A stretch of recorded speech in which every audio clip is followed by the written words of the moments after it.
दोस्तों, मैं शाहजहां अंसारी आप सभी दोस्तों का बहुत बहुत स्वागत करता हूं। आज हम लेकर के आए हैं वही हिंदी साहित्य का इतिहास जहां हम कल ख़त्म किए थे, उसके आगे से लेकर के आएंगे। बशर्ते ये चीज़ है दोस्तों कि कल जो मैं पढ़ाया वो मेरा खुद का नोट्स से मैं पढ़ाया।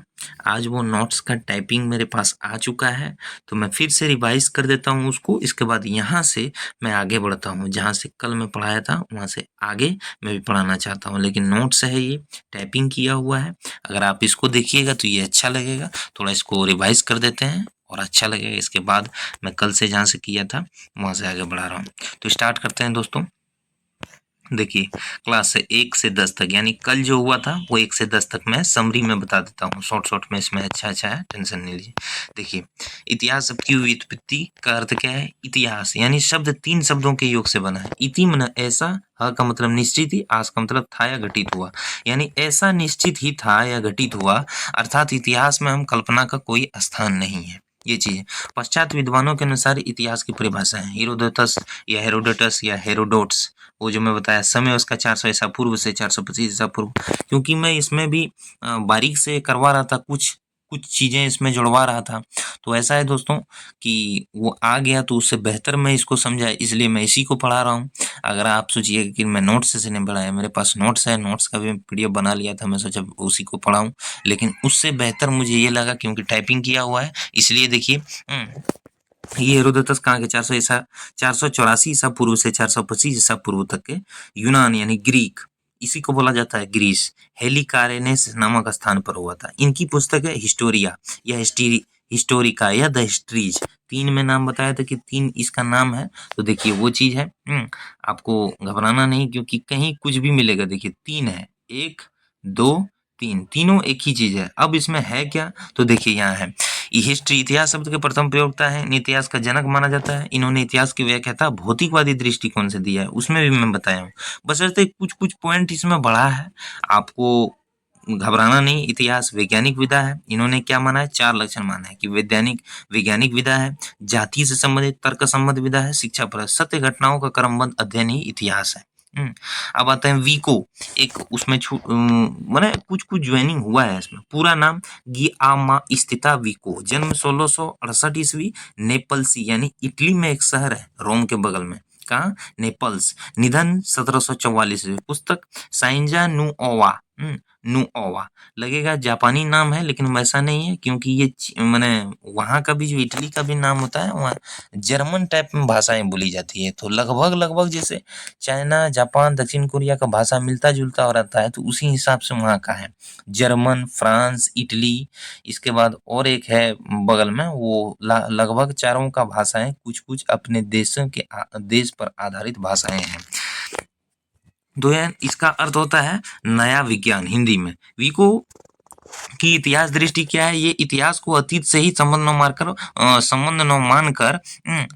मानकर वर्तमान से जोड़ते हैं। इसके इतिहास में वैज्ञानिक तुलना पद्धतियां की प्रतिष्ठा में इन्होंने इतिहास निम्नलिखित 5 प्रकार के भ्रांतियों से बचने का उपदेश। जाति प्राचीन काल के प्रति अंति रंजनात्मक दृष्टिकोण का त्याग, जातिवाद के अभिमान का त्याग, महापुरुषों को अधिक विद्वान मानने से भ्रम बचना है। इसके बाद देखिए, 2 जातियों के भावों एवं विचारों की समानता के आधार पर उन्हें परस्पर संबंध मान लेना उचित नहीं है। पुराने व्यक्तियों के बारे में यह मान लेना कि उन्हें अपने युग का अधिक ज्ञान नहीं है, ये भी इन्होंने माना है। ये भी अच्छा पॉइंट है। इसमें जोड़ा मुझे लगा तो इसलिए, क्योंकि देखिए कुछ कुछ चीजें ऐड ही होती है तो वो भी अच्छा रहता है। तो कौन है? वीको, शॉर्ट में याद रखिएगा वीको, पूरा नाम ग्यामास्तिकता वीको। और पुस्तक क्या है? हिंदी है नया विज्ञान अर्थ, साइंजा नुओवा। अब इसकी परिभाषा, इतिहास मानव की चेष्टा तथा चिंतन का फल है। इसका स्वरूप समाज और संस्थाओं के निर्माण से परिपूर्ण होता है। इसमें समानता व निरंतरता की प्रवृत्ति होती है। बस यही चीज याद रखना है। बाकी आगे बढ़ते हैं। अब आता है कांट, पूरा नाम है इमानुअल कांट, जन्म 1724 जर्मनी में है, निधन 1804 ईस्वी। कांट की इतिहास की दृष्टि क्या है? इतिहास सार्वजनिक और विश्वसनीय प्रक्रिया है। इसमें प्रगति की ओर एक योजना निहित है। इसकी मौलिक प्रवृत्ति भौतिकता और नैतिकता का विकास है। परिभाषा क्या है? इतिहास दूरदृष्टि जगत से अंतर्जगत की ओर अग्रसर होने की प्रक्रिया है। कांट। बस जन्म निधन याद रखिएगा, पुस्तक क्या है वो याद रखिएगा, पुस्तक इसमें नहीं दिया है, और परिभाषा याद रखिएगा। बस आगे बढ़ते हैं, क्योंकि रिवाइज इसको करना है। आज जहां हमको बताना है वहां से हम आपको पूर्ण रूप से समझाएंगे। ये तो रिवाइज मैं करा रहा हूँ। अब आते हैं कि हीगल। हीगल भी बताया था। इसमें देखिए पूरा नाम क्या है? George Wilhelm Friedrich Hegel. जन्म है 1770 ईस्वी में जर्मनी, निधन 1831 ईस्वी में। हीगल की इतिहास दृष्टि क्या है? विश्व इतिहास की प्रक्रिया का मूल लक्ष्य मानव चेतना का विकास करना है। विश्व इतिहास की प्रक्रिया का मूल लक्ष्य जो है कि मानव चेतना का विकास करना है, मानव विकास की चेतना को करना है। याद रखिए किसका? तो हीगल का। निधन 1831, जन्म देखिए 1770। इसका इनकी मान्यता थी कि इतिहास की व्याख्याता द्वंद्वात्मक प्रक्रिया के आधार पर होनी चाहिए। परिभाषा: इतिहास केवल अन्वेषण एवं घटनाओं का संकलन मात्र नहीं है, अपितु उसके भीतर कार्य कारण की श्रृंखला विद्यमान है। इतिहासकार केवल घटनाओं का निश्चित समय निश्चित नहीं करता, अपितु उनकी आंतरिक प्रवृत्तियों का उदाहरण भी करता है। उद्घाटन उद्घाटन भी करता है। ये परिभाषाएं आप याद रख लीजिएगा। देखिए तो ये चीज़ है। अब आते हैं डार्विन। ये बहुत इंपॉर्टेंट है। चार्ल्स डार्विन है, 1809 ईस्वी में इंग्लैंड में हुआ था जन्म, निधन 1854 ईस्वी में। इन्होंने इतिहास की परिभाषा विकासवादी दृष्टिकोण से दी है। क्या है? सृष्टि का बाहरी विकास के आंतरिक विकास का परिणाम है। किसी भी कार्य के पीछे कुछ निश्चित कारण होते हैं, इसी कारण कार्य श्रृंखला को खोजते हुए सृष्टि के आंतरिक का विकास प्रक्रिया को समझना ही इतिहास है। इसलिए मैं रिपीट कर रहा हूँ, क्योंकि आप सुनिएगा ना तो आपको याद हो जाएगा। किसका कथन है ये? चार्ल्स डार्विन का। कहाँ के थे? इंग्लैंड के। 1809 ईस्वी से 1854 ईस्वी। तो अब आगे बढ़ते हैं। बस इंग्लैंड के हैं, भाषा अंग्रेजी है, ये याद रखिए। आगे बढ़ते हैं हम। अब आता है थॉमस कार्लाइल, 1795 में, Scotland. Scotland burn Frank, Scotland की राजधानी है बर्न फ्रैंक है उसकी मुद्रा। तो आगे बढ़ 1795 ईस्वी है, निधन 1891, यानी और 4 साल अगर ये जी लेते तो 100 साल जीते। कौन? Thomas Carlyle. इन्होंने इतिहास की परिभाषा उपयोगितावादी दृष्टिकोण से दिया है। कौन सी दृष्टिकोण? उपयोगितावादी दृष्टिकोण से दिया है। 1795 स्कॉटलैंड, 1891, यानी इसमें अगर 4 हम जोड़ेंगे तो 100 साल ये जी जाते। इसकी परिभाषा क्या है? इतिहास एक ऐसा दर्शन जो दृष्टांकों के माध्यम देता है, माध्यम से शिक्षा देता है। कौन? कार्लाइल। कहीं क्लाइल भी मिलेंगे तो आपको घबराना नहीं है, मैं कल भी बताया था। आगे बढ़ते हैं। टैन, पूरा नाम हिप्पोलिट एडोल्फ टैन, बहुत इंपॉर्टेंट है। जन्म 1828 में, फ्रांस के हैं। टैन जो है फ्रांस, याद रखें। निधन 1893 ईस्वी, यानी 23 एक कम लगभग इसका है। एक कम 70 वर्ष, एक कम 70 वर्ष है। टैन के संदर्भ में विशेष तथ्य, ये आधुनिक इतिहास के जनक माने जाते हैं। आधुनिक इतिहास के जनक माने। हिंदी में कौन? तो हिंदी में हमारा है आचार्य रामचंद्र। इन्होंने इतिहास लेखन एवं अध्ययन में विधेयवादी पद्धति का समावेश किया। विधेयवाद का अर्थ है संदेह से परे, यानी इसमें कुछ संदेह नहीं होने। विधेयवाद का आगमन रोमांटिसिज्म के विरोध में हुआ था। रोमांटिसिज्म, इस ये सब कुछ चीजें जोड़ा गया है। रोमांटिसिज्म क्या है मैं वो भी लेकर के आऊंगा। इसके बाद है यह पद्धति इतिहास को समाज व साहित्य के अनिवार्य संबंधों के रूप में देखती है। इसके बाद इस पद्धति में जाति वातावरण क्षण को विशेष महत्व है। बस उसमें शॉर्ट है दोस्तों, इसमें वही चीज है और इसमें शॉर्ट है। अब आगे बढ़ते हैं। क्या है कि इसकी परिभाषाएं 2 है। किसी जाति विशेष की वातावरण विशेष से प्रभावित क्षण में निर्मित प्रवृत्तियों का घटनाओं का विश्लेषण ही इतिहास है। दूसरा है, किसी भी साहित्य इतिहास को समझने के लिए उसे संबंधित जाति परंपराओं, राष्ट्रीय सामाजिक वातावरण और समसामयिक परिस्थितियों का अध्ययन आवश्यक है। इसी चीज को 2 टुकड़ों में बांटा गया है। इसी चीज को उन्होंने 2 माने कि वक्तव्य में कहा था, तो 2 परिभाषाएं हो गई। ये कहीं कहीं आपको मिलेंगे एक ही साथ में। ये फर्स्ट है, सेकंड में ये आता है, या तो ये सेकंड फर्स्ट देगा तो ये सेकंड में जोड़ा जाता है, लेकिन 2 परिभाषाएं दी है आपको समझने के लिए। आगे बढ़ते हैं। अब आगे बढ़ते हैं। हडसन। हडसन की परिभाषाएं क्या है? इसके बारे में डेफिनेशन नहीं दिया गया। कुछ मिस्टेक्स भी होती है, घबराना नहीं है, कल मैं बताया था, लिख लीजिएगा। साहित्य के इतिहास में काव्य रचयिता के व्यक्तिगत एवं प्रतिभा को महत्व देना चाहिए। बस। अब आता है हेराल्ड पी सिम्पसन। परिभाषाएं क्या है? साहित्य के इतिहास लेखन की समस्या केवल यह नहीं कि वह किसी कृति में व्यक्त विचारों को पहुंचाने हैं, बल्कि यह भी एक प्रक्रिया के रूप में इतिहास के व्यापकतर संदर्भ में उनका स्थान निर्धारित करें। साहित्य के इतिहास की अपनी कुछ मांगे होती है, जिनमें कुछ प्रमुख है। क्या है? तो देखिए प्रमुख है साहित्य के इतिहास में मैंने रचना कब है, कहाँ से है, कैसे है, क्यों हुआ, यही चीज है। 4 पॉइंट है। साहित्य के इतिहास के लेखन की समस्या केवल यह नहीं कि कृति में व्यक्त विचारों को पहचानना है, बल्कि एक प्रक्रिया के इतिहास के व्यापक उनके स्थान निर्धारित करना है।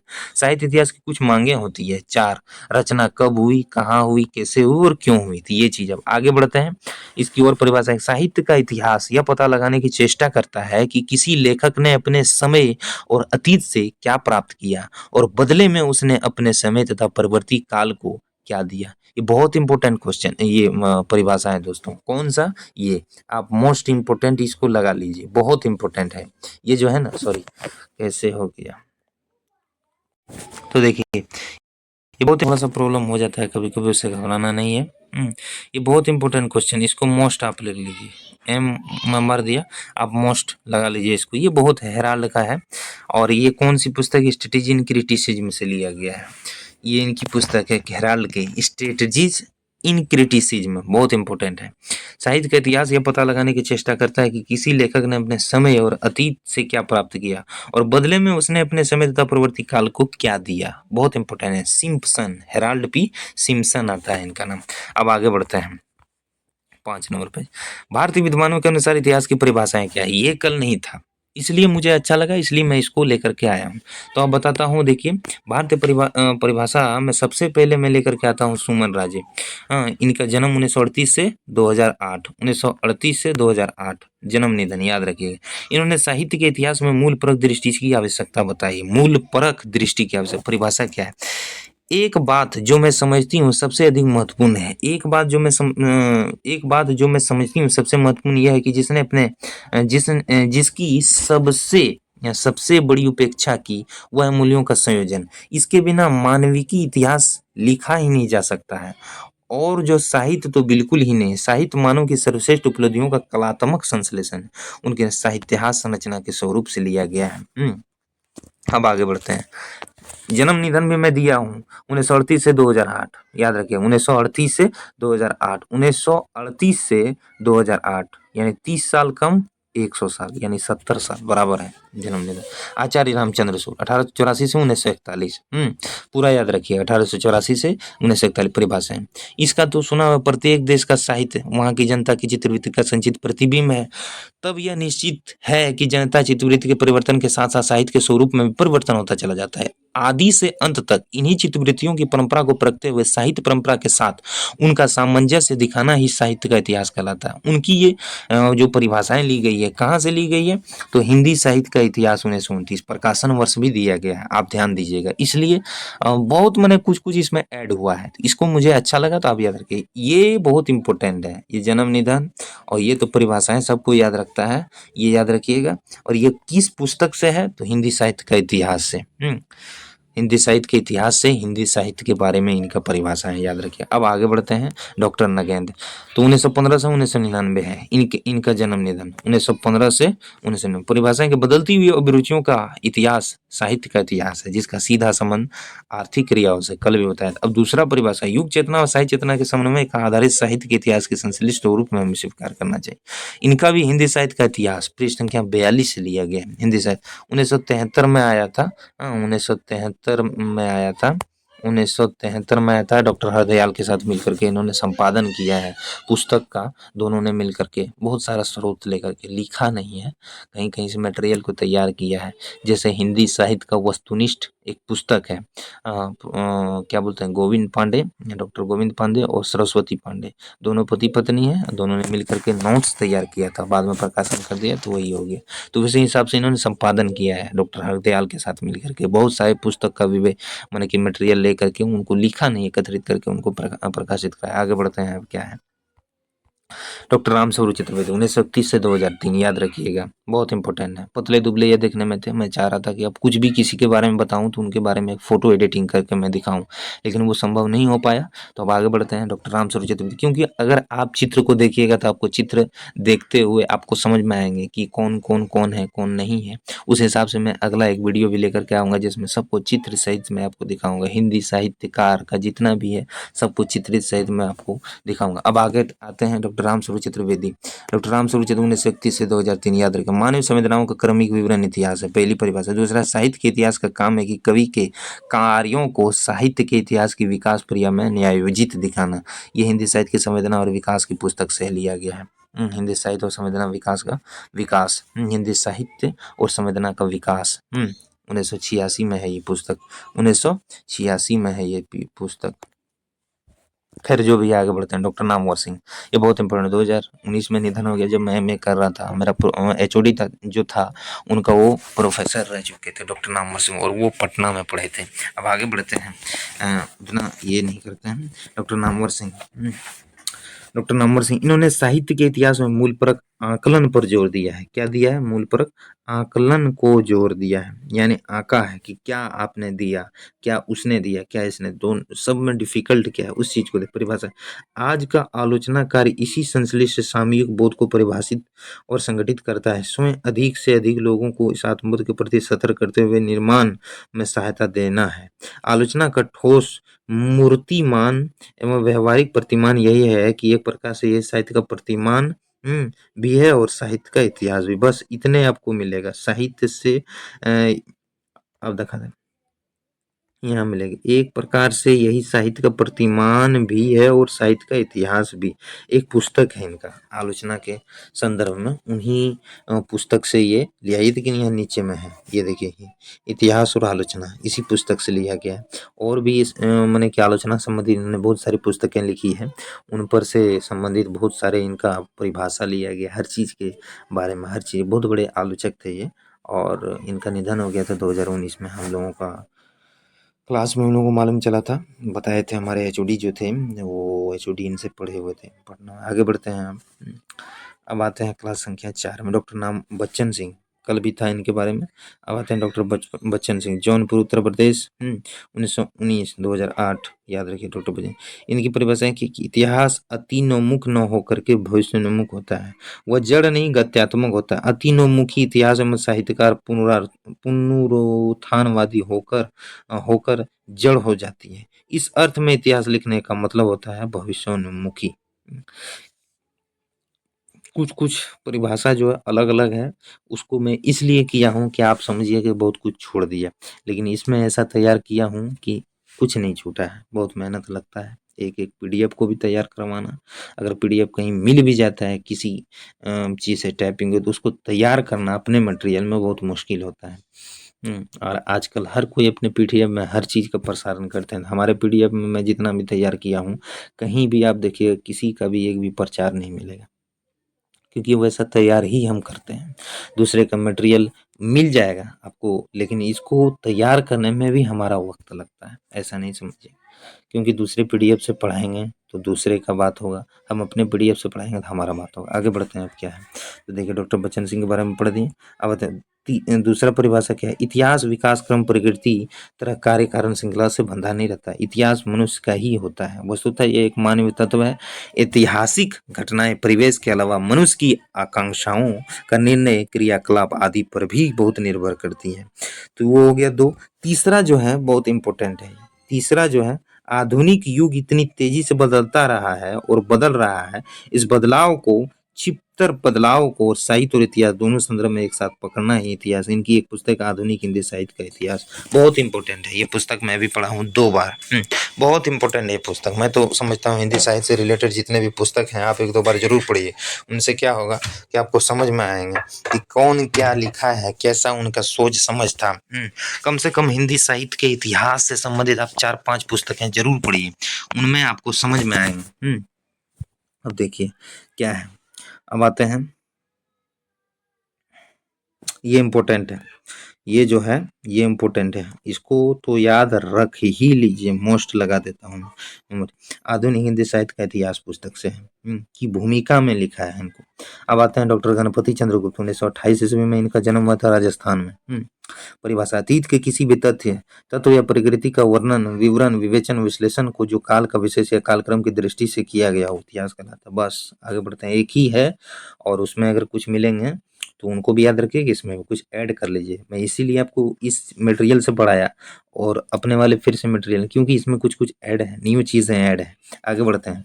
शंभूनाथ सिंह, डॉक्टर शंभूनाथ सिंह, परिभाषा के इतिहास केवल घटनाओं और व्यक्तियों के जीवन वृत्त का संग्रह नहीं है।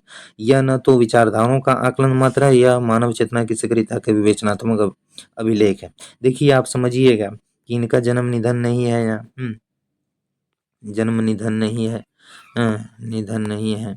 तो देखिए कुछ कुछ चीजें छोड़ने के लिए भी होता है।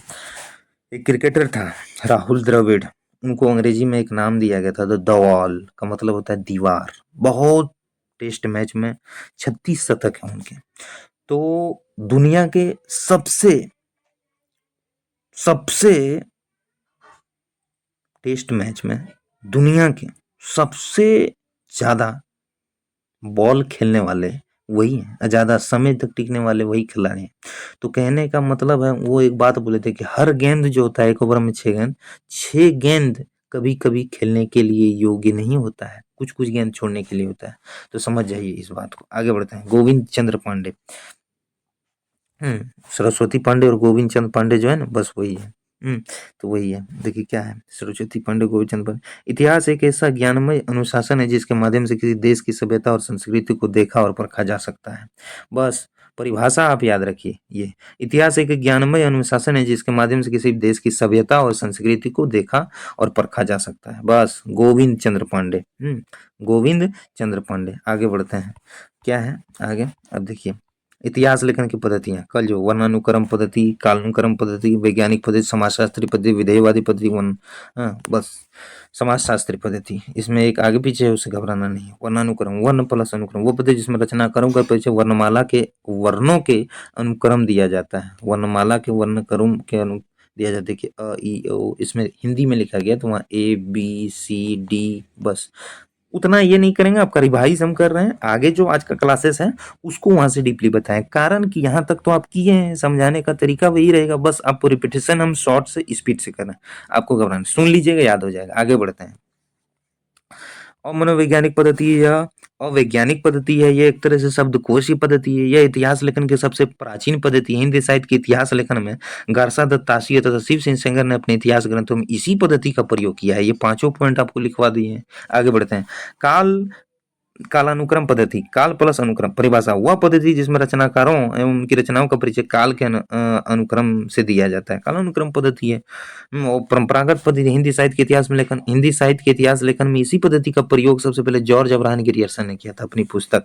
अब आते हैं काल कालानुक्रम पद्धति की विशेषता, यह अमनोवैज्ञानिक पद्धति या अवैज्ञानिक पद्धति या इतिहास लेखन की सबसे लोकप्रिय पद्धति रही है, लेकिन अवैज्ञानिक सबने इस पद्धति को नहीं माना है। काल प्लस अनुक्रम यानी कालों को महत्व दिया गया, समय को महत्व, ऐसा नहीं है। जो जो जैसा जैसा आया है उसी हिसाब से दीजिए, इसी को माना है। जो मैं बोल रहा हूँ कि जो जैसा समय में आया, जिस हिसाब से आया, बस उसी इसमें समय दिया कि कौन ये वो, तो उसको नहीं माना। आगे बढ़ते हैं। वैज्ञानिक पद्धति, परिभाषा वो पद्धति जिसमें इतिहासकार तटस्थ रहकर तथ्यों को प्रस्तुत करे, उसे वैज्ञानिक पद्धति कहते हैं।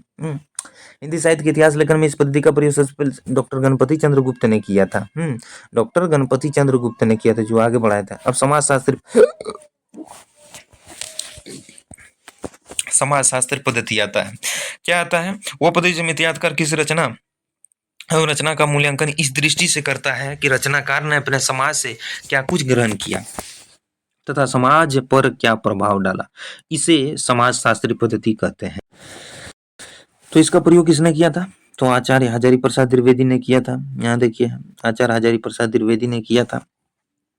अब आते हैं विधेयवादी पद्धति। विधेयवादी पद्धति में कौन है? परिभाषा है वह पद्धति जिसमें जाति विशेष वातावरण क्षण को महत्व दिया गया है। जाति वातावरण विशेष क्षण को महत्व दिया गया, जाति वातावरण विशेष क्षण को महत्व ध्यान में तैन। बस हिंदी साहित्य के इतिहास में इस पद्धति का प्रयोग सबसे पहले आचार्य रामचंद्र शुक्ल ने किया था। आगे बढ़ते हैं। आगे बढ़ते हैं। विधेयवादी पद्धति की विशेषता है कि यह इतिहास लेखन की सर्वश्रेष्ठ और नवीनतम पद्धति है। इस पद्धति में रचनाकार एवं रचना की प्रवृत्तियों का गहन विश्लेषण किया जाता है। इस पद्धति में रचनाकार की प्रतिभा एवं उसके युग को भी महत्व दिया जाता है। काल विभाजन करते समय युग एवं प्रवृत्ति दोनों को महत्व देते हुए दोहरा नामकरण किया जाता है। एक बात, काल विभाजन करते हुए समय, युग एवं प्रवृत्ति दोनों को महत्व देते हुए दोहरा नामकरण दिया जाता है, यानी दो नाम दिए जाते हैं इसमें। यही चीज है किसमें, तो विधेयवादी पद्धति में दो नाम दिए जाते हैं, काल और समय को अलग अलग नाम दिए जाते हैं। तो ये पूछे जा सकते हैं। ये देखिए, काल विभाजन करते समय युग एवं प्रवृत्ति दोनों को महत्व देते हुए दोहरा नामकरण दिया जाता है। आपको आगे बताएंगे दोहरा नामकरण किस में मिला, तो विधेयवादी पद्धति में ही मिला था। कौन है, तैन है। यहाँ देखिए तैन, हिंदी में शुक्ल है और उसमें तैन है। बस यहाँ जहां जहां टिक लगाए हैं इसको याद रख लिए। नवीनतम, इतिहास लेखन की नवीनतम पद्धति प्रवृत्तियों का विश्लेषण करता है, प्रतिभा और युग को महत्व दिया जाता है। बस जितना बता दिया, अंडरलाइन कर लिए, आप स्क्रीनशॉट लेकर के उसको कर लीजिएगा, हो जाएगा। हाँ, अब आगे बढ़ते हैं। आलोचनात्मक पद्धति वह पद्धति जिसमें किसी रचनाकार एवं रचना का परिचय देते हुए उनका साहित्य शास्त्र व काव्य शास्त्र की मान्यताओं के आधार पर मूल्यांकन किया जाता है, उसे आलोचनात्मक पद्धति। डॉक्टर राम कुमार वर्मा, हाँ, डॉक्टर राम कुमार वर्मा ने अपने इतिहास ग्रंथ में इसी पद्धति का प्रयोग किया। अब आगे बढ़ते हैं। क्लास संख्या 6 है इसमें, हिंदी साहित्य के इतिहास का स्रोत, वो भी बताए थे आपको। तो इसमें कवियों, लेखकों, उनकी रचनाओं के बारे में जानकारी प्राप्त करते हैं। तो कल था 84 वैष्णवन की वार्ता, विक्रम संवत 1626, गोकुलनाथ द्वारा रचित 84 वैष्णवन की वार्ता, और 252 वैष्णव क्या है, तो वो है, वो भी बता दिए हैं इसमें। अष्टचाप के कवियों के बारे में जानकारी दी है, दो रचनाओं से मिलती है। इनकी भाषा जो है ब्रज है, किसकी, ये दोनों पुस्तकों की, 84 वैष्णवन की वार्ता और 252 वैष्णवन की वार्ता विठल नाथ के द्वारा। इसमें, हाँ सॉरी, और एक चीज है इसमें इम्पोर्टेंट, क्या है, देखिए इसमें कल आपको हो सकता है नहीं बताए होंगे। 252 वैष्णवन की वार्ता में विठल नट के 252 शिष्यों का परिचय दिया गया। 84 वैष्णवन की वार्ता में वल्लभाचार्य के 84 शिष्यों के बारे में चर्चा की गई। किसके द्वारा रचित, तो गोकुलनाथ के द्वारा। अष्टछाप के कवियों के बारे में भी जानकारी यहीं से मिलती है। इनकी भाषा जो है ब्रज है, याद रखिएगा। 1626 इसमें 57 माइनस कर दीजिएगा, तो जो आएगा वो आपका ईस्वी सन में होगा। अब आगे बढ़ते हैं। ये पुस्तक जो मिलते हैं वो क्या है कि हिंदी साहित्य के इतिहास का स्रोत जो है, तात्पर्य इतिहास लेखन से पूर्व इनकी रचनाओं, कवियों, लेखकों की जानकारी यहीं से मिलती है। कहाँ से, तो 252 वैष्णवन की वार्ता और 84 वैष्णवन की वार्ता। 84 वैष्णवन की वार्ता में वल्लभाचार्य है, और 252 वैष्णवन के विठलनाथ, इनके ये शिष्य थे। और अष्टछाप के 8 कवियों के बारे में जानकारी यहीं से मिलती है। भक्तमाल नाभादास 1585 आता है इसका, 1585 आता है। अगर इसको ये कीजिएगा, बहुत इंपॉर्टेंट है ये पुस्तक, घबराना नहीं है, क्योंकि किसी भी चीज को लेकर के अगर कोई मटेरियल कुछ तैयार हुआ है तो उस चीज को याद रखिए। देखिए, रचनाकाल नाभादास अलग अलग विद्वानों ने अलग अलग माना। डॉक्टर राम कुमार विक्रम संवत 1642 माना, आचार्य रामचंद्र शुक्ल ने 1642 माना है, डॉक्टर नगेंद्र 1596 ईस्वी माना है, महावीर सिंह गहलोत ने 1658 माना है। तो ये इसमें देखिएगा, सन 1642 में अगर हम 57 माइनस करें तो देखिए 12 में 7 गया, 5 बचा, और यहाँ 13 में 5 गया तो 8 बचा, यानी 1585 में बताया। तो सर्वमान्य मत जो है वो 1585 ही है, 1585 ही है। नाभादास द्वारा रचित जो है पुस्तक वो 1585 ही है, आप याद रखिएगा। मैं फिर से लिख देता हूँ, सर्वमान्य मत जो है वो 1585 ईस्वी है, यही है सर्वमान्य मत। आपको कभी भी कोई अगर पूछे तो यही चीज बताना है, नाभादास द्वारा रचित पुस्तक का प्रकाशन वर्ष जो है 1585 ईस्वी ही बताना है, क्योंकि यही सर्वमान्य मत। आगे नागरिक प्रचारणी सभा ने भी यही चीज को माना है। आगे बढ़ते हैं। हाँ, लेकिन ये भी पूछे जा सकते हैं किसने क्या माना है, लेकिन ये चीज अधिकतर नहीं पूछे जाते हैं। हाँ, कहीं ऐसा नहीं मिला है मुझे, और अगर मिल भी जाता है तो पूरा लिख दिया हूँ, आप देख लीजिएगा। आगे बढ़ते हैं। अब इसमें इस रचना में 200 भक्त कवियों का परिचय 316 छपे छंदों में दिया गया है। कल देखिए 316 छपे को पढ़ने में मिस्टेक हो रहे थे, क्योंकि मेरे द्वारा ये लिखित था और इसमें क्लियर नहीं हो रहा था, तो मैं कैसे पढ़ के सुनाऊं। और इसमें है कि टाइपिंग किया हुआ में स्पष्ट है, आप देख भी लीजिएगा, स्क्रीनशॉट भी ले लीजिएगा। मैं स्क्रीनशॉट लेने के लिए भी टाइम देता हूँ, अगर नहीं मिलता है तो बीच में आप बटन दबा करके रोक के स्क्रीनशॉट ले लीजिए और उसको पढ़िए, नोट्स बनाइए। मैं भी कई बार किसी का भी अगर देखता था तो उसको भी ऐसे ही किया हूँ। बहुत सारा मटेरियल है मेरे पास, बहुत, कम से कम नहीं तो मेरे हिसाब से हिंदी साहित्य के लिए, और जितना भी हमारा मटेरियल है क्वेश्चंस, कम से कम मेरे पास 20,000 क्वेश्चंस होंगे, 20,000।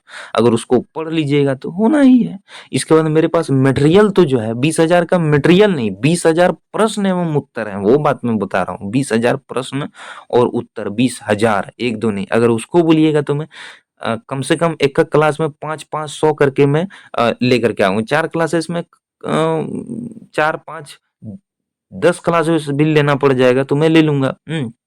किसी में 1000, किसी में 500, किसी में 800, ऐसे करके ले लूंगा। मेरे पास इतने प्रश्न, मेरे पास 5 साल यानी कि ग्रेजुएशन 3 साल और एमए के 2 साल यानी 5 साल की पुस्तकों का जो मैंने समझिए कि मटेरियल में लिया हूँ वो 98,000 के हैं। उसमें सिर्फ पुस्तक और मटेरियल, पुस्तकें। तो इसलिए मेरे पास बहुत मटेरियल है, बहुत सारी पुस्तकें हैं मेरे पास। तो आगे बढ़ते हैं दोस्तों। क्या है तुलसी सबसे परिचय इस रचना में मिलता है। इसमें तुलसी को आदर देते हुए नारदासन में गुरु ग्रंथ का गुरु क्या लिखा है देते हुए अपने इस ग्रंथ का समेरू कहा है। चलिए इसको अंडरलाइन कर देते हैं कि इस रचना में तुलसी को विशेष आदर देते हुए नाभादास ने अपने गुरु अपने इस ग्रंथ को समेरू कहा है। किसने? तुलसी को विशेष आदर देते हुए नाभादास जी ने खुद से समेरू का है। अब आते हैं मूल गोसाई चरित्र। रचनाकार बेनी माधव दास तुलसी के शिष्य थे। तुलसी तुलसीदास नहीं है, दूसरे कोई है, यही चीज करके इसमें चौहाई दोहा चौपाई त्राटक छंदों का तुलसी का जीवन चरित्र वन बस आते हैं भक्त नामावली। ये इंपॉर्टेंट ध्रुव दास द्वारा रचित है। हाँ, विक्रम संवत 1698 है, 57 माइनस कर दिए, जो बचेगा आ जाएगा। 116 भक्त कवियों का संक्षिप्त जीवन परिचय मिलता है। आगे बढ़ते हैं। कवि माला रचनाकाल तुलसी, तुलसीदास नहीं, देखिए बगल में भी मैं लिखवा दिया हूँ, टेंशन नहीं लीजिए। अब आते हैं कालिदास हजारा। कालिदास हजारा रचनाकाल कालिदास त्रिवेदी है ये, वो कालिदास नहीं है जो श्रीलंका गए थे। ज्ञान संकुंतलम, अभिज्ञान शकुंतलम और एक पुस्तक है, 3 जो है। आगे बढ़ते हैं। इसमें 212 कवियों की लगभग 1000 कविताओं का संकलन किया गया है। कविताओं संकलन के संक्षिप्त जीवन परिचय मिलता है। ठाकुर सिंह ने इसी से लिया गया है। कालिदास हजारा के आधार पर ही पुस्तकों का लिखा है। कालिदास हजारा के आधार पर। अब आगे बढ़ते हैं। क्या है? सत्य कवि गिरा विलास रचनाकार बलदेव है। रचनाकार 1803 विक्रम संवत 17 कवियों की रचनाओं का परिचय। इसमें मुख्य केशव दास, चिंतामणि, मतीराम बिहारी 4 है।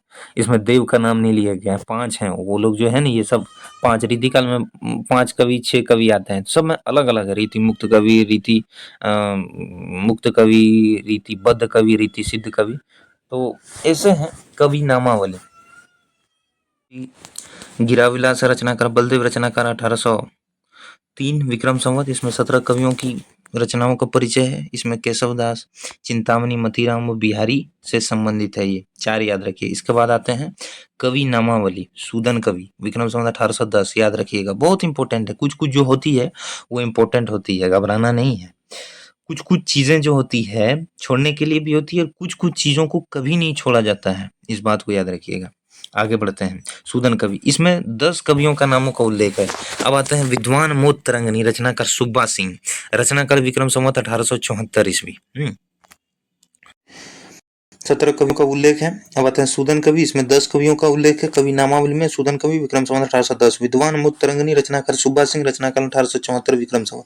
इसमें 46 कवियों की कविताओं का संग्रह है। 6 ऋतु वर्णन यानी 6 ऋतुओं का वर्णन है। दूती वर्णन यानी नख 6 से, मतलब वही बताया ना, पांव से लेकर के ऊपर के बाल तक का वर्णन। अब आते हैं राग सागरोद्भव कल्प द्रुम, रचनाकार कृष्णानंद व्यासदेव, रचनाकार विक्रम संवत 1900।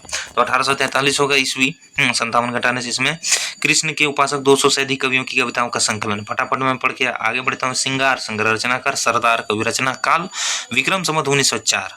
57 वर्ष घटाइएगा तो कितना आ जाएगा इसमें? 3, अगर बड़ा हुआ तो यानी 59, तो कितना आ जाएगा? 1859 सन।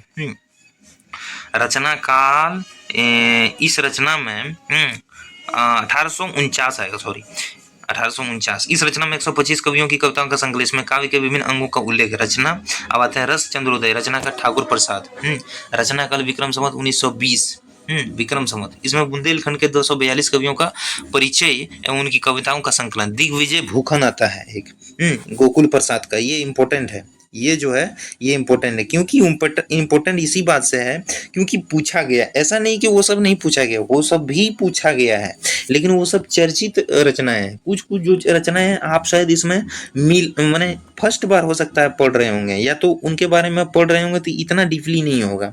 तो वही चीज़ है, इसलिए मैं इंपॉर्टेंट आपको बता देता हूँ ताकि आप रिवाइज जो कीजिएगा तो उसको छोड़िएगा नहीं। गोकुल प्रसाद का है, विक्रम संवत 1926 है, 192 कवि 192 कवियों की कविताओं का संकलन है इसमें।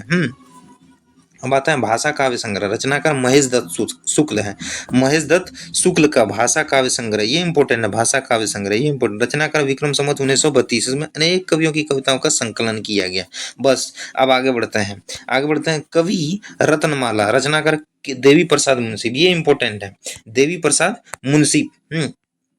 और कवि रत्नमाला, विक्रम संवत 1938, इसमें 68 में अगर हम 57 वर्ष घटाएंगे तो कितना बचा, 18 यहाँ है, सॉरी 1 बचा है इसमें, यहाँ तो देखिए 11 वर्ष है ना, 11 वर्ष ज्यादा है तो कितना आ जाएगा, 1911 ईस्वी। तो कल मैं बताया था आपको 1911 ईस्वी कैसे याद रखना है, यानी कलकत्ता से दिल्ली भारत की राजधानी बनी। 108 कवियों की कविताओं का संकलन है। अब आगे बढ़ते हैं। हफीजुल्लाह खां हजार, रचनाकार हफीजुल्लाह खां, विक्रम संवत 1932, में 2 भाग है। अनेक कवियों की कविता व सवियों का संकलन। सुक्ति सरोवर, संकलन करता है लाला भगवान दीन। 1979, इसमें ब्रज भाषा की कवियों के साहित्यिक विषयों पर आधारित सूक्तियों का वर्णन है। सिलेक्शन फॉर हिंदी लिटरेचर, लाला सीताराम, विक्रम संवत 1978 से 84, कल है ना, ऐसे ही आपको मिलेंगे जैसे है। तो मैं किसी चीज को बदला हूँ तो कुछ दूसरे चीजों को बदला हूँ, बाकी जो है सो है, दोनों में आपको मिले। सिलेक्शन फॉर हिंदी लिटरेचर, अंग्रेजी भाषा में कवियों की आलोचनाओं कविताओं का संकलन है। बस 4 पॉइंट अंग्रेजी भाषा में है। कौन सी भाषा में, अंग्रेजी भाषा में, अंग्रेजी भाषा में, अंग्रेजी भाषा में है। तो किसी चीज को आपको बढ़िया से देखना होगा। अब आगे बढ़ते हैं। हिंदुइज्म एंड ब्राह्मणिज्म, ये भी अंग्रेजी भाषा में है। रचनाकार मोनियर विलियम्स 1940, विक्रम संवत, इसमें हिंदू धर्म के सिद्धांतों का वर्णन, हिंदी, इसमें हिंदी कविताओं का संकलन एवं कवियों की आलोचना भी है। अब आता है कबीर एंड दी कबीर पंथ, रचनाकार बेस्कर, रचनाकार विक्रम संवत 1964, इस रचना में कबीर एवं कबीर पंथ के आदर्शों का स्पष्टीकरण है। अच्छा, एक बात मैं ये चीज बोलना चाहूंगा, आप शायद किसी दूसरे का वीडियो अगर देखिएगा तो आपको लगेगा कि वो धीरे पढ़ाता है, मेरे बारे में लगेगा कि ये स्पीड पढ़ाता है, लेकिन ऐसा नहीं है दोस्तों। मैं समझता हूं कि आपको जितना जल्दी जितना ज्यादा मटेरियल दे सकूं आपके लिए फायदा है। क्यों? क्योंकि एक बार मैं रिकॉर्ड करूंगा, आप 1000 बार देखिएगा, तो 1000 बार आप देखिएगा तो आपको फायदा होगा। मैं तो एक बार रिकॉर्ड करूंगा तो जहां तक करूंगा सीमित ही करूंगा, लेकिन जितना अधिक करूंगा तो आप लोगों के लिए ही फायदा है ना। तो ये चीज आपको अगर लगेगा कि यहाँ स्पीड है तो आप अपने वीडियो में सेटिंग में जाकर के यूट्यूब में, उसमें अगर जहाँ देखिएगा उस वीडियो को प्ले कीजिएगा, फिर सेटिंग दबाइएगा, उसमें एक आता है सेटिंग, उसमें देखिएगा वीडियो का स्पीड जो वॉइस का होता है वो कम कर लीजिएगा 1 पॉइंट, फिर आपको अच्छे से समझ में। लेकिन मैं ऐसे ही पढ़ता हूँ, ऐसा नहीं है। आगे बढ़ता हूँ। History of the Sikh religion, Lord Macauliffe, Vikram Samvat 1962, रचनाकार सिख धर्म का इतिहास है, इसमें हिंदी कवियों की कविताओं का संकलन भी। इंडियन थीज्म, वही अंग्रेजी, मैकनिकाल, ये सब अंग्रेजी के हैं, आधुनिक के। अब आगे बढ़ते हैं। गोरखनाथ एंड दी कनफत्ता योगी बीज, 1955, विक्रम संवत, गोरखनाथ एवं नाथ संप्रदाय की मान्यताओं का विश्लेषण, इसमें ये इंपॉर्टेंट है। गोरखनाथ के नाथ संप्रदायों का मान्यताओं का विश्लेषण है। ब्रिज का गोरखनाथ एंड कनफत्ता योगी, जो विक्रम संवत 1955 ईस्वी, सॉरी विक्रम संवत 1955। अब आगे आते हैं। नागरिक प्रचारणी सभा काशी की खोज रिपोर्ट, वही 1919, सुखदेव बिहारी से श्याम सुंदर दास और हीरा लाल, इस रिपोर्ट के आधार में संबंधु विनोद लिखा है। राजस्थान के हस्तलिखित ग्रंथ खोजकर्ता मोतीलाल मेनारिया, विक्रम संवत 1995 से 1998 ईस्वी, विक्रम संवत 1995 से 98 ईस्वी के बीच चला था। इस रचना में राजस्थान के अनेक अज्ञात कवियों एवं रचनाओं का परिचय प्राप्त मिलता है। किसमें? राजस्थान के हस्तलिखित ग्रंथों की खोज का रिपोर्ट जो चलता है, तो खोजकर्ता उसमें जो था डॉक्टर मोतीलाल मेनारिया था। ये बहुत माने कि इम्पोर्टेंट है, आगे आप इसके बारे में पढ़िएगा। आगे बढ़ता हूँ। हिंदी साहित्य लेखन के इतिहास की परंपरा का, अब वही आते हैं। यहाँ से परंपरा होता है, आज से क्लास का जो होता है लेखन परंपरा। यहाँ से आज का शुरुआत मानिए। गारसा दत्तासी, इतिहास लेखन की परंपरा, यानी हिंदी साहित्य के इतिहास की लेखन जो परंपरा है। साहित्यास एक बार में, यानी साहित्य का इतिहास, साहित्य का इतिहास को बोला जाता है इतिहास को बोला जाता है इतिहास को बोला जाता है साहित्य का इतिहास, यानी साहित्य का इतिहास यहाँ प्लस है, ये दोनों को जोड़िएगा तो साहित्यास आएगा। तो इसकी शुरुआत जो मानी जाती है कहाँ से, गारसा द तासी से मानी जाती है। गारसा द तासी कौन थे, एक विद्वान थे, इन्होंने लिखा था एक पुस्तक रचना इस्तेतवार द लातियतूर एंदुए हिंदुस्तानी। इस्तेतवार का मतलब है हिस्ट्री, द का मतलब बताए थे आपको, ल का इसमें नहीं लिखा है, लिटरेचर का लिटरेचर का मतलब लिटरेचर है, एंदुई का मतलब हिंदुई, हिंदुस्तानी का मतलब हिंदुस्तानी। हिंदी अर्थ है इसका, हिंदी अर्थ क्या है, हिंदी अर्थ है हिंदुस्तानी और हिंदवी साहित्य का इतिहास। अरबी फारसी शब्द मिश्रित है इसमें, तत्सम शब्द का प्रधान है इसमें। अब आते हैं ये कहाँ से प्रकाशित करवाया था, प्रकाशक संस्था the oriental translation committee Ireland के द्वारा प्रकाशित हुआ था। आयरलैंड क्रिकेट टीम भी है आयरलैंड से, आयरलैंड डबलिन पाउंड है। मैं बता देता हूँ आपको, एक क्वेश्चन के साथ में कई क्वेश्चंस कराऊंगा। आयरलैंड की राजधानी डबलिन है, डबलिन जो है वहाँ की मुद्राएं जो है पाउंड है, आयरलैंड डबलिन पाउंड, वहाँ भी इंग्लैंड में भी वही चीज। आगे बढ़ता हूँ, प्रकाशक प्रथम संस्करण द्वितीय संस्करण, दो संस्करण में प्रकाशित हुआ। प्रथम संस्करण के दो भाग हैं, ये कई बार पूछे गए। प्रथम संस्करण के कितने भाग हैं, तो दो भाग। तो कब कब प्रकाशित हुए हैं, तो देखिए एक 1839 ईस्वी में, दूसरा 1847 में। अब आता है द्वितीय प्रकाशन, इस बार में देखिएगा किसका, इस्तेतवार द लेतेतुर एंदुए, ये हिंदुस्तानी पुस्तक की दो प्रकाशन हुए हैं। पहले प्रकाशन के भी दो भाग हैं, 1839 1847, याद रखिएगा। देखिए 1839 और 1847, यहाँ देखिए 1839 और 18। अब द्वितीय भाग के भी तीन प्रकाशन है। पहले भाग के दो प्रकाशन, द्वितीय भाग में तीन प्रकाशन, यानी फर्स्ट में दो और दो में फिर तीन, यही चीज याद रखिए, फर्स्ट में दो और दो में फिर तीन। तो प्रथम भाग जो है 1870 है, द्वितीय भाग भी 1870 में, तृतीय भाग जो है 1871 में है। तो ये याद रखिए, ये कई बार इस चीज को पूछा गया है कि इनके प्रकाशन से संबंधित दो तीन बार सर्वसम्मत में आपको पूछा जाएगा। अब आगे आते हैं, तासी के इतिहास की विशेषताएं क्या है। यह फ्रेंच भाषा में रचित है, मैं यहाँ से डीपली पढ़ाता हूँ। यह फ्रेंच भाषा में रचित है, यह वर्णानुक्रम पद्धति में रचित है, अंग्रेजी वर्णमाला के वर्णों के आधार पर। इसमें 738 रचनाकारों का स्थान दिया गया है, 738 रचनाकारों को स्थान दिया गया, जिसमें हिंदी के केवल 72 हैं, 72 रचनाकार है। ये भी क्वेश्चंस में पूछे गए हैं तीन बार, मैंने 5 अटेम्प्ट में 3 बार ये क्वेश्चंस को देखा हूँ। कभी डायरेक्ट पूछे गए हैं या तो कभी सुमेलित में इसको सही मिलाने के लिए कहा गया है, आपको ये मिलेंगे ही। इसलिए इसकी विशेषताओं को पढ़िए, ये विशेषताएं जो मैं दिया हूँ इसको जरूर पढ़िए, क्योंकि इनसे संबंधित क्वेश्चंस बनते हैं दोस्तों, इसलिए इतना डीपली बता रहा हूँ। अब आगे आता है, इसमें काल विभाजन को कोई प्रयास नहीं किया गया। ये भी पूछा जा सकता है कि गारसा द तासी के बुक जो है इस्तेतवार द लेतेतुर एंदुए हिंदुस्तानी में काल विभाजन का प्रकाशन किया गया है या नहीं। आप सुमेलित करें, वो भी देगा वहाँ, 1 का 2, 2 का 3, 3 का 4, ऐसे मिलान करने के लिए देगा, मैंने कुछ भी देगा, आप लिखिए इसको।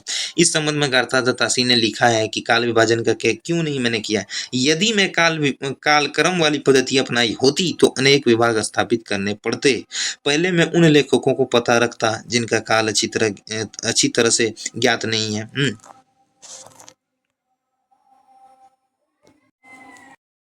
यदि अपनाई होती तो स्थापित करने पड़ते। पहले मैं उन लेखकों को पता रखता जिनका काल अच्छी तरह से ज्ञात है, दूसरे में उनको जिनका काल संदेशात्मक है, इसलिए उन्होंने नहीं रखा। कारण भी बताया हुआ है। इस संबंध में आपको दे सकते हैं कि ये मत जो है किनका है, ये मत के बारे में हो सकता है आपको पूछ दे कि ये मत किसके हैं, तो आप इसको याद रख लीजिएगा यहाँ से। यदि मैंने कालक्रम वाली पद्धति अपनाई होती तो अनेक विभाग स्थापित करने पड़ते। पहले मैं उन लेखकों का पता रखता जिनका काल अच्छी तरह ज्ञात है, दूसरे में उनको रखता है जिसका काल संदेशात्मक है। अब आगे बढ़ते हैं, क्या है तीसरे में उनको जिनका काल अज्ञात है। यही विभाजन उन रचनाओं के लिए करना पड़ता जिन्हें इन ग्रंथ के प्रधान अंश में स्थान नहीं मिल सका। अपना कार्य सरल बनाने और पाठक की सहूलियत दोनों को दृष्टि से मुझे यह पद्धति छोड़ने के लिए बाध्य होना पड़ा। इन्होंने ये बात को लिखा कि उसमें वो भी बच गया और दोनों मैंने पढ़ने वाला को भी बचा दिया। उसके लिए उसको ज़्यादा परेशानी उठाना पड़ता, तो उन्होंने सार्थक काम को चुना, न छो उतना नहीं देखा। आगे एकदम सीधा सीधी काम को खोजा। अब आगे बढ़ते हैं अब आगे बढ़ते हैं। इसमें हिंदी के प्रथम कवि के बारे में कोई विचार नहीं किया गया। आचार्य रामचंद्र शुक्ल ने इसे वृत्त संग्रह कहा है। इसका मौलवी करीमुद्दीन 1848 में YF फैलन के सहयोग से उर्दू में तबका-ए-शशुअरा तज़किरा-ए-शशुअरा हिंदी नामों से अनुवाद किया। दो भागों में तबकात शशुअरा और तज़किरा-ए-शशुरा हिंदी 2 भाग में किया है। किसने? मौलवी करीमुद्दीन ने 1848 ईस्वी में, यानी भारत आजाद होने से 101 वर्ष पहले। याद रखिएगा, महात्मा गांधी के हत्या होने से 100 वर्ष पूर्व मौलवी करीमुद्दीन द्वारा अनुदित ग्रंथ में रचनाकारों की संख्या 1004 है। ये भी पूछे गए हैं, ये भी सुमेलित में दिए गए थे। इनमें से हिंदी के रचनाकार केवल 60 थे और इन्होंने कितना दिया है? 72 दिया है। याद रखिए। और इनके कितने हैं? तो 702 थे। इन्होंने कितना दिया है? 104। बहुत इंपॉर्टेंट। 702 में एक घटा दीजिए, 72 बचेंगे। इसमें अगर घटा दीजिएगा तो ये नहीं होगा, इसका अलग है। अब आगे बढ़ते हैं। गारसा दत्तासी मौलवी करीमुद्दीन ने काल विभाजन का प्रयास भी किया है। मौलवी करीमुद्दीन ने काल विभाजन का प्रयास किया। गारसा दत्तासी के इतिहास ग्रंथ 1952 ईस्वी में डॉक्टर लक्ष्मी सागर वार्ष्णेय ने हिंदवी साहित्य का इतिहास नाम से हिंदी में अनुवाद किया था। ये भी इम्पोर्टेंट है, बहुत इंपॉर्टेंट है। गारसा दत्तासी के इतिहास ग्रंथ वर्ष 1952 ईस्वी में डॉक्टर लक्ष्मी सागर वार्ष्णेय ने, बहुत बड़े ये आलोचक रहे हैं लक्ष्मी सागर वार्ष्णेय, इनकी पुस्तक भी आगे पढ़िएगा आप, हिंदवी साहित्य का इतिहास के नाम से हिंदी में अनुवाद करके प्रकाशित करवाया था। डॉक्टर लक्ष्मी सागर वार्ष्णेय द्वारा अनुदित ग्रंथ में कुल रचनाकार 358 थे। इन्होंने बहुत कुछ को छांटा था। इसमें हिंदी के 220 थे। इनका मानना था कि हिंदी के उन्होंने बहुत सारे छोड़ दिए थे, जिसमें से वो 72 जो लिखे थे तो वो बहुत सारे छोड़ दिए थे। इसमें इन्होंने बहुत सारे जोड़ा और 220 लिखा। 358, ये 358 358। अब आगे बढ़ते हैं। लक्ष्मी सागर ठाकुर शिव सिंह सेंगर, रचनाकार शिव सिंह सरोज, शिव सिंह सेंगर और शिव सिंह सरोज। सेंगर जो है ये नाम है, याद रखिएगा। सेंगर, सॉन्ग माने सेंगर गाना गाने वाला। सरोज, ये देखिए शिव सिंह सरोज। पुस्तक है, प्रकाशन 1883। प्रकाशक नवल किशोर प्रेस लखनऊ। ये पूछे नहीं गए हैं कि कहाँ से प्रकाशित किए गए हैं, ये आपको सुमेलित करने में देंगे कि असंगत है या संगत है, बस। तो आपको याद तभी रहेगा और तभी सही मार पाइएगा जब आपको याद माने कि रहेगा। तो आगे बढ़ते हैं। पद्धति इसका वर्णानुक्रम यानी वर्णों को आधार माना है। तो रचनाकार 1003 है। अब आगे बढ़ते हैं। ठाकुर शिव सिंह इतिहास ग्रंथ की विषय। यह इतिहास ग्रंथ कालिदास त्रिवेदी के कालिदास हजारा के आधार पर किया गया है। इसमें काल विभाजन को कोई प्रयास नहीं किया गया है। शिव सिंह सेंगर ने पुष या पुंड्र को हिंदी का प्रथम कवि माना है। यहाँ से हिंदी का शुरुआत मान लीजिए कि होता है। हिंदी का प्रथम कवि पुष या पुंड्र को मानने वाले विद्वान कौन थे? तो ठाकुर शिव सिंह सेंगर। और भी आगे माना है, सरापा ने भी माना हिंदी का। सरापा ने दूसरा माना है। ये क्या बोलते हैं, आचार्य रामचंद्र शुक्ल ने भी माना है। दिखाएंगे आपको आगे हिंदी का कौन क्या है नहीं है, सब बताएंगे। आचार्य रामचंद्र शुक्ल ने इसे इतिहास ग्रंथ नहीं माना है। इन्होंने वृत्त संग्रह कहा है। शिव सिंह सेंगर ने हिंदी साहित्य का इतिहास आरंभ विक्रम संवत 770 से माना है। इसमें अगर घटा दीजिएगा 57 वर्ष, कितना बचेगा? 13, यानी 513 वर्ष से माना है। सॉरी, 613 ईस्वी से माना है। अब आगे बढ़ते हैं। जॉर्ज अब्राहम ग्रियर्सन, पूरा नाम है। ग्रियर्सन जो बोलता है तो उसका नाम है George Abraham Grierson. The modern vernacular literature of northern Hindustan पुस्तक है इनका। रचना देखिए, पुस्तक है, बहुत इंपॉर्टेंट पुस्तक है। The modern vernacular literature of northern Hindustan. अब ये यहाँ देखिए, पत्रिका के विशेषांक के रूप में प्रकाशन हुआ था। पहला प्रकाशन जो हुआ था वो पत्रिका के रूप में हुआ था। पत्रिका के रूप में प्रकाशन हुआ था 1888 में। फिर पुस्तकाकार के रूप में 1889 में हुआ था। प्रकाशक संस्था the Royal Asiatic Society of Bengal, Calcutta में है। पद्धति कालानुक्रम यानी काल प्लस अनुक्रम पद्धति रचित हिंदी साहित्य का प्रथम इतिहास ग्रंथ है। ये रचनाकार 952 है। सभी के सभी हिंदी में प्रथम इतिहास ग्रंथ, जिसमें सभी जो है रचनाकार हिंदी के हैं। ये लिखे जो हैं ये अंग्रेजी भाषा में है, अंग्रेजी में, लेकिन इसमें रचित जो है लेखक जो है, रचनाकार जो है वो माने कि क्या बोलते हैं, हिंदी के हैं। और भाषा जो है इसकी, भाषा जो है देखिए अंग्रेजी है। इस पुस्तक की भाषा जो है the modern vernacular literature of Hindustan जो है, भाषा इसकी जो है अंग्रेजी है। एक बार स्क्रीनशॉट आप ले लीजिएगा तो मैं देखिए स्क्रीनशॉट के लिए समय देता हूं, आप ले लीजिए, आपके लिए अच्छा होगा। अब आगे बढ़ते हैं। भाषा अंग्रेजी है। जॉर्ज अब्राहम ग्रिशंस के इतिहास ग्रंथ की विशेषताएं क्या है? इस इतिहास ग्रंथ में 12 अध्याय है। सबसे पहले मैं धीरे धीरे हाथ हटा दिया हूँ, कहीं टिक टाक नहीं किया हूँ। आप चाहें तो आप ले सकते हैं स्क्रीनशॉट। देखिए अच्छे से हम कर दिए, आप ले लीजिए स्क्रीनशॉट बड़े स्क्रीन करके। अब देखिए जॉर्ज अब्राहम ग्रियर्सन के इतिहास ग्रंथ की विशेषताएं क्या है? इसमें कुल 12 अध्याय हैं दोस्तों, इसमें कुल 12 अध्याय है। ग्रियर्सन ने हिंदी साहित्य के विकास क्रम को निम्नलिखित 11 युगों में बांटा है। चारण काल, 15वीं शताब्दी का धार्मिक पुनर्जागरण, जैसी की प्रेम कविता, ब्रज एवं कृष्ण भक्ति संप्रदाय, मुगल दरबार, तुलसीदास, रीतिकाव्य, तुलसी के अन्य परिवर्ती, 18वीं शताब्दी कंपनी के शासन में हिंदुस्तान, महारानी विक्टोरिया के शासन में हिंदुस्तान, तथा 12वां अध्याय जो है विविध के नाम से प्रकाशित है। 12वां अध्याय जो है विविध है। पूछेगा कि 12वां अध्याय किस नाम से प्रकाशित कराया था, तो विविध है नाम, विविध। ये भी याद रखिएगा। यहाँ देखिए ट्रिक दिया है, सी पे जा ब्रज में मतरी, TAC कैम, TA कैम, सी पी जा ब्रज में मतरी, TAKM। याद रखिएगा, शॉर्ट में जितना हो सका उस हिसाब से ट्रिक भी बना दिए। आगे बढ़ते हैं। अब देखिए सी से चारण काल, पी से 15वीं शताब्दी का पुनर्जागरण, जितना हो सका है। जा से जैसी की प्रेम कविता, ब्रज से ब्रज का कृष्ण भक्ति संप्रदाय, म से मुगल दरबार, त से तुलसी, री से रीति, टी से तुलसी के अन्य परिवर्ती, ए से 18वीं शताब्दी, के से कंपनी के शासन में हिंदुस्तान, एम से महारानी विक्टोरिया के शासन में हिंदुस्तान। मैं यहाँ से कर देता हूँ, आप चाहें तो यहाँ से ले सकते हैं स्क्रीनशॉट। देखिए यहाँ तो हो गया, अब थोड़ा सा आगे बढ़ा करके यहाँ से यहाँ तक स्क्रीनशॉट ले लीजिए। अब आगे बढ़ते हैं। अब आगे कहते हैं ग्रियर्सन ने चारण काल के अंतर्गत निम्नलिखित कवियों को स्थान दिया है। पुष्य कवि को दिया, खुमान कवि को दिया, केदार को दिया, कुमारपाल को दिया, अनन्य दास को दिया, चंद्रवरदाई को दिया, जोधराज को दिया, सारंगधर को दिया, जगनी को दिया। भक्ति काल को हिंदी साहित्य का स्वर्ण काल कहना ग्रियर्सन की सबसे बड़ी उपलब्धि है। यानी इस पुस्तक में आपको ये क्वेश्चंस अगर ना मिले एग्जाम में, तो फिर क्या बात है।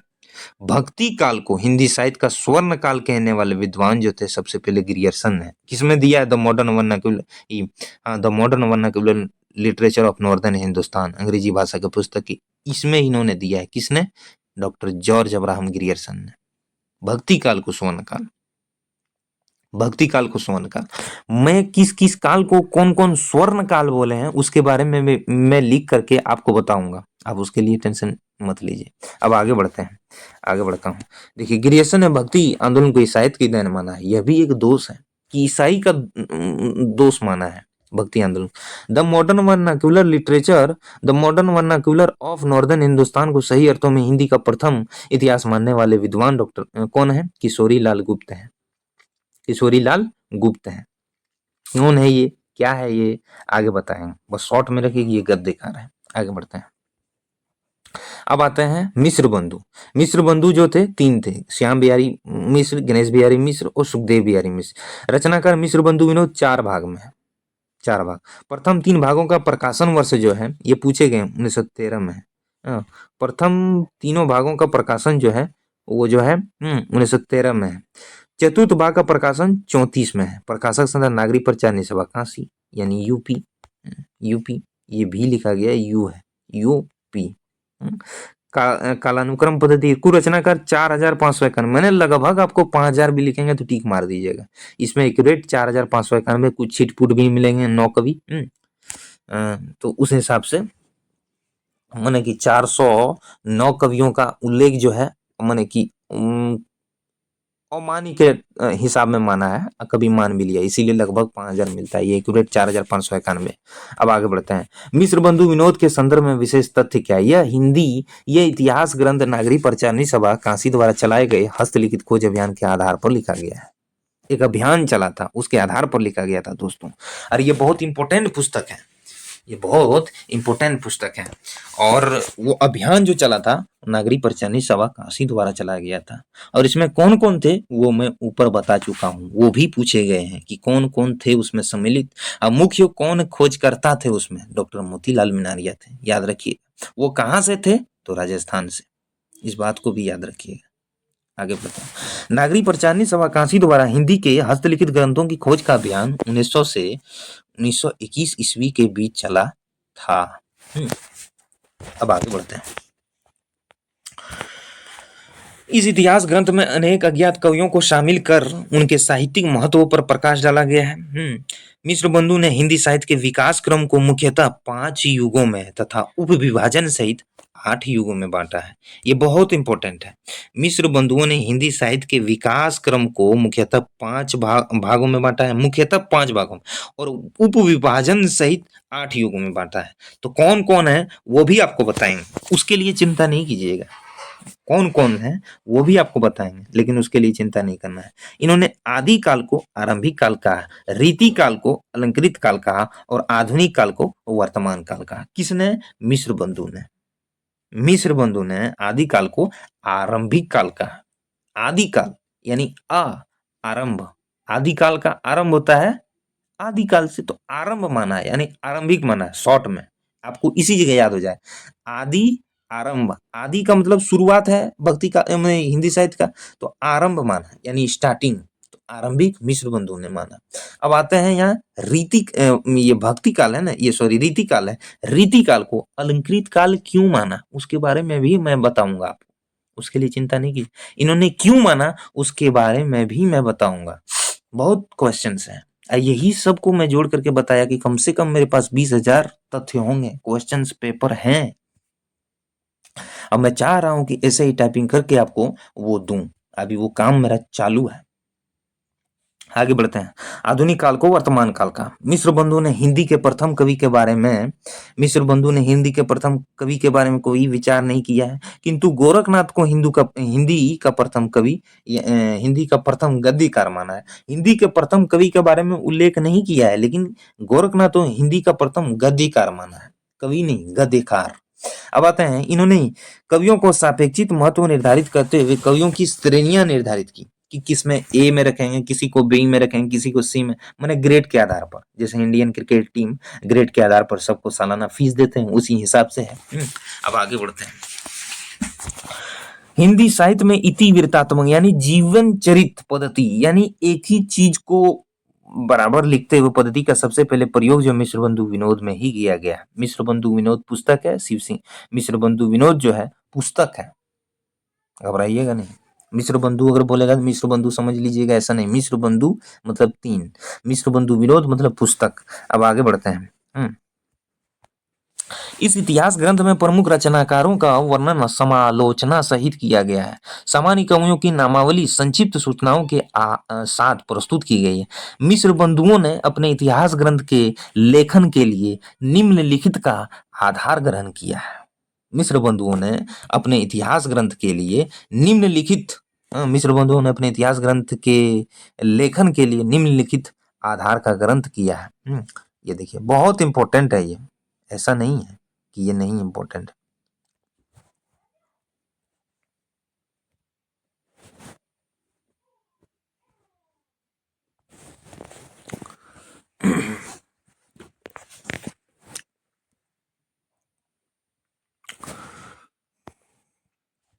मिश्र बंधुओं ने अपने इतिहास ग्रंथ के लेखन के लिए निम्नलिखित आधार ग्रहण किया है कि कवियों के स्वरचित ग्रंथ शिव सिंह सरोज ग्रियर्सन का इतिहास ग्रंथ, कालिदास हजारा, मुंशी देवी प्रसाद के लेख, नागरी पंचानी सभा काशी के द्वारा हस्तलिखित कर्जों की रिपोर्ट आधार बनाया। उसी आधार पर इन्होंने लिखा। एक से नहीं लिखा है 5,000 कवियों का इसमें उल्लेख, एक से नहीं किया है। देखिए कितना है, कवियों का स्वर चरित ग्रंथ, शिव सिंह सरोज ग्रियर्सन का इतिहास, कालिदास हजारा, मुंशी देवी प्रसाद के लेख, नागरी पंचानी सभा काशी के हस्तलिखित खोज का रिपोर्ट के साथ साथ मिला करके लिखा। अब आते हैं मेन पॉइंट, 11वां पॉइंट इसमें क्या है मिश्र बंधु विनोद के बारे में। आचार्य रामचंद्र शुक्ल जी ने मिश्र बंधु विनोद को बड़ा भारी वृत्त संग्रह तथा मिश्र बंधुओं को परिश्रमी संकलनकर्ता कहा है। आवश्यक है ये। आचार्य रामचंद्र शुक्ल जी ने मिश्र बंधु विनोद पुस्तक को बड़ा भारी वृत्त संग्रह का 5,000 कवियों का उल्लेख करना ये मामूली बात तो नहीं है ना। और इन लोगों को परिश्रमी कहा है, इतना तो मेहनती थे ये, इसी हिसाब में परिश्रमी है, सीधी बात। मिश्र यानी श्र है, तो श्र का मतलब मेहनती, तो मिश्र बंधु वो श्र है, श्र याद रखिएगा। मिश्र बंधु परिश्रमी, श्रमी का मतलब मेहनत किया था 5,000 कवियों का, मिश्र बंधुओं ने बस संकलन करता कहा है। अब आगे बढ़ता है। आचार्य रामचंद्र शुक्ल ने अपने इतिहास ग्रंथ के लिए कवियों का परिचयात्मक विवरण मिश्र बंधु विनोद से लिया है। फर्स्ट में है ये, फर्स्ट में भूमिका को पढ़िएगा ना आप, आचार्य रामचंद्र शुक्ल जी का इतिहास, हिंदी साहित्य का इतिहास, वर्ष 1929 ईस्वी में पहले हिंदी साहित्य के विकास के नाम से प्रकाशित करवाने का चाह रहा था और भूमिका लिखना चाह रहा था, लेकिन इन्होंने लिख दिया पुस्तक विकास के नाम से। 28 में प्रकाशित करवाने चाह रहा था, लेकिन फिर उन्होंने बड़ा करके उसको 1929 में प्रकाशित करा। उसकी भूमिका में लिखा है इन्होंने कि मैंने इस ग्रंथ का परिचयात्मक विवरण मिश्र बंधु विनोद से लिया। आप पढ़िएगा एक बार, नहीं तो अभी आप निकाल के देख लीजिए, मुझे अभी भी याद है, क्योंकि मैं जो बताता हूँ आपको परफेक्टली चीज बताता हूँ, कहाँ क्या है नहीं है एक्यूरेट बताऊंगा। आप देखिए निकाल के, आपको मिलेंगे। भूमिका को पढ़िए, एक लाइन आपको ऐसे मिलेंगे कि आचार्य रामचंद्र शुक्ल जी ने अपने इतिहास ग्रंथ के लिए कवियों का परिचयात्मक विवरण मैंने मिश्र बंधु विनोद ग्रंथ से ही लिया है, ग्रहण किया है, ये बात मिलेंगे आपको। देखिए अब आगे बढ़ते हैं। आचार्य रामचंद्र शुक्ल, इन्हीं के बारे में अब आ गया। देखिए महान ये थे, महान आलोचक मानिए इसको, महान आलोचक आचार्य रामचंद्र शुक्ल जी 1884 ईस्वी में 1884 मऊ। हिंदी साहित्य का इतिहास वर्ष 1929 ईस्वी नागरिक प्रचारणी सभा काशी के द्वारा प्रकाशक विधेयवादी पद्धति में कुल रचनाकार 997 में लगभग 1000। आचार्य रामचंद्र शुक्ल जी ने हिंदी साहित्य के इतिहास के संदर्भ में विशेष तथ्य दिए हैं। इनका तथ्य पढ़ना आपको एक बार में क्लियर नहीं होगा, कम से कम 4-5 बार सुनिएगा दोस्तों, जरूर याद होगा। इनका हर चीज के बारे में, हर चीज के बारे में मत है, हर चीज के बारे में, हर चीज के बारे में मत है। अरे इन्हीं को देख करके बहुत सारे आलोचक, डॉक्टर नगेंद्र हजारी प्रसाद द्विवेदी, आचार्य क्या बोलते हैं, आचार्य हजारी प्रसाद द्विवेदी, महावीर प्रसाद द्विवेदी, डॉक्टर राम कुमार वर्मा, सब किसी ने, सब कोई ने, और सब किसी ने हर किसी को एक दूसरे को देख देख करके सीखा। तो उसका मैन जो है यही है। आगे बढ़ते हैं। यह इतिहास ग्रंथ हिंदी शब्द सागर की भूमिका के रूप में लिखा गया था। देखिए लिखा गया था हिंदी शब्द सागर की भूमिका के रूप, हिंदी साहित्य के विकास नाम से लिखा गया था। भूमिका विस्तृत हो जाने के कारण से अलग पुस्तकार के रूप में वर्ष 1929 में हिंदी साहित्य के इतिहास के नाम से प्रकाशित करवाया गया था। यह विधेयवादी पद्धति में रचित हिंदी साहित्य का प्रथम ग्रंथ है। इसमें सही अर्थों में हिंदी साहित्य का प्रमाणिक इतिहास ग्रंथ माना है नागरिक प्रचारणी। इसे आचार्य रामचंद्र शुक्ल का इतिहास ग्रंथ जो है, हिंदी साहित्य का इतिहास, नागरिक प्रचारणी सभा काशी ने भी माना है। सही अर्थों में हिंदी साहित्य का प्रमाणिक इतिहास इसी को माना है। संशोधित एवं परिवर्धित संस्करण इसका दूसरा प्रकाशन वर्ष 1940 ईस्वी में प्रकाशित हुआ था। इसके बाद शुक्ल जी ने हिंदी साहित्य के विकास क्रम को 4 युगों में बांटा है। इन्होंने आधुनिक युग के 3 उपविभाग भी किए हैं। आधुनिक युग कौन कौन है वो भी आगे मिल, आप देखिए ना, उसमें होगा ना जी। पहला पाठ जब भूमिका पढ़ करके आप देखिएगा, पाठ विश्लेषण, जो पाठों का विश्लेषण आता है 1050 से 1375 विक्रम संवत, उसमें देखिए आदिकाल, भक्ति काल, रीति काल, आधुनिक काल। तो उसमें देखिए आधुनिक काल के 3 उपविभाजन किए हैं। कौन कौन से हैं? उपविभाग भी हैं। तो उसमें देखिए गद्य काल है, और भी हैं, और भी हैं। क्यों किए हैं उसको भी लिखे। आगे देखिए, अब आगे देखें, शुक्ल जी ने मुंज या भोज को हिंदी का प्रथम कवि माना है। सॉरी, मैं आगे अगर ऊपर में सरहपा के बारे में अगर कुछ बोला होगा तो वो मिस्टेक से बोल दिया हूँ, सॉरी। लेकिन किसने किसको माना है उसके बारे में मैं बताऊंगा। शुक्ल जी ने मुंज या भोज को हिंदी का प्रथम कवि माना है। इसका एक एक शब्द जो है आपको छोड़ना नहीं है। आचार्य रामचंद्र शुक्ल जी, आगे बढ़। शुक्ल जी ने चंद्रबर दाई को हिंदी का प्रथम महाकवि माना है। चंद्रबर दाई को हिंदी का प्रथम महाकवि माना है। महाकवि थे चंद्रबर दाई, पृथ्वीराज रासो, है ना। 1192 ईस्वी पृथ्वीराज रासो, है ना। इसमें आगे मिलेंगे, टेंशन नहीं लीजिए, अभी उसमें जा रहा हूँ। शुक्ल जी ने मुंजिया भोज को हिंदी का प्रथम कवि माना। शुक्ल जी ने चंद्रबर दाई को हिंदी का प्रथम महाकवि मानते हैं। शुक्ल जी ने अपने इतिहास ग्रंथ के लेखन के लिए निम्नलिखित रचनाओं का आधार बनाया था। मिश्र बंधु विनोद हिंदी, गोविंद रत्नमाला श्याम सुंदर दास, मिश्र बंधु गोविंद रत्नमाला 1913 ईस्वी है। गोविंद रत्नमाला 1913 श्याम सुंदर दास। कविता कौमुदी पंडित रामनेस त्रिपाठी का है, वो भी प्रकाशन वर्ष है। आगे मैं दिखाऊंगा कौन सी पुस्तक का प्रकाशन वर्ष क्या है, ये अभी नोट नहीं कीजिए, मैं आपको ऐसे ही लिख दिया, आगे है वो प्रकाशन वर्ष, उसको लिख। कविता कौमुदी पंडित रामनेस त्रिपाठी, ब्रज माधुरी सार पंडित वियोगी हरि। तो ये 4 पुस्तक है। इस इतिहास ग्रंथ में कवियों या रचनाकारों की संख्या के स्थान पर उन्हें साहित्यिक महत्व को स्वीकार किया गया है। शुक्ल जी के इतिहास ग्रंथ का आरंभ सिद्धों की वाणियों से हुआ है। शुक्ल जी के इतिहास ग्रंथ का आरंभ जो है सिद्धों की वाणियों से हुआ है।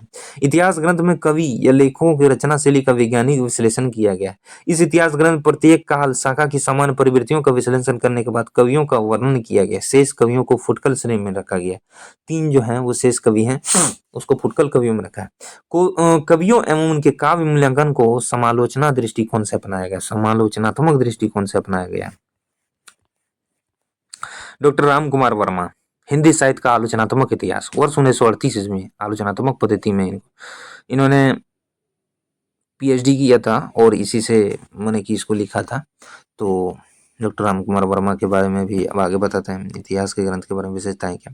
देखिए, नागपुर विश्वविद्यालय से शोध प्रबंध के रूप में लिखा था। इसी के आधार पर नागपुर विश्वविद्यालय ने इन्हें डॉक्टरेट की उपाधि दी थी। मैं कोई भी शब्द ऐसे वैसे नहीं बोलता हूँ, उसके पीछे कुछ रीजन होता है दोस्तों। हिंदी साहित्य का आलोचनात्मक इतिहास वर्ष 1938 में जो है ये डॉक्टरेट उपाधि के लिए इन्होंने शोध पत्र के रूप में लिखा था और उसको पुस्तक के रूप में प्रकाशित कराया बाद में। तो इन्हीं के रूप में इनको डॉक्टरेट की उपाधि मिली थी। डॉक्टर राम कुमार वर्मा, 5 से 90 है इनका समय।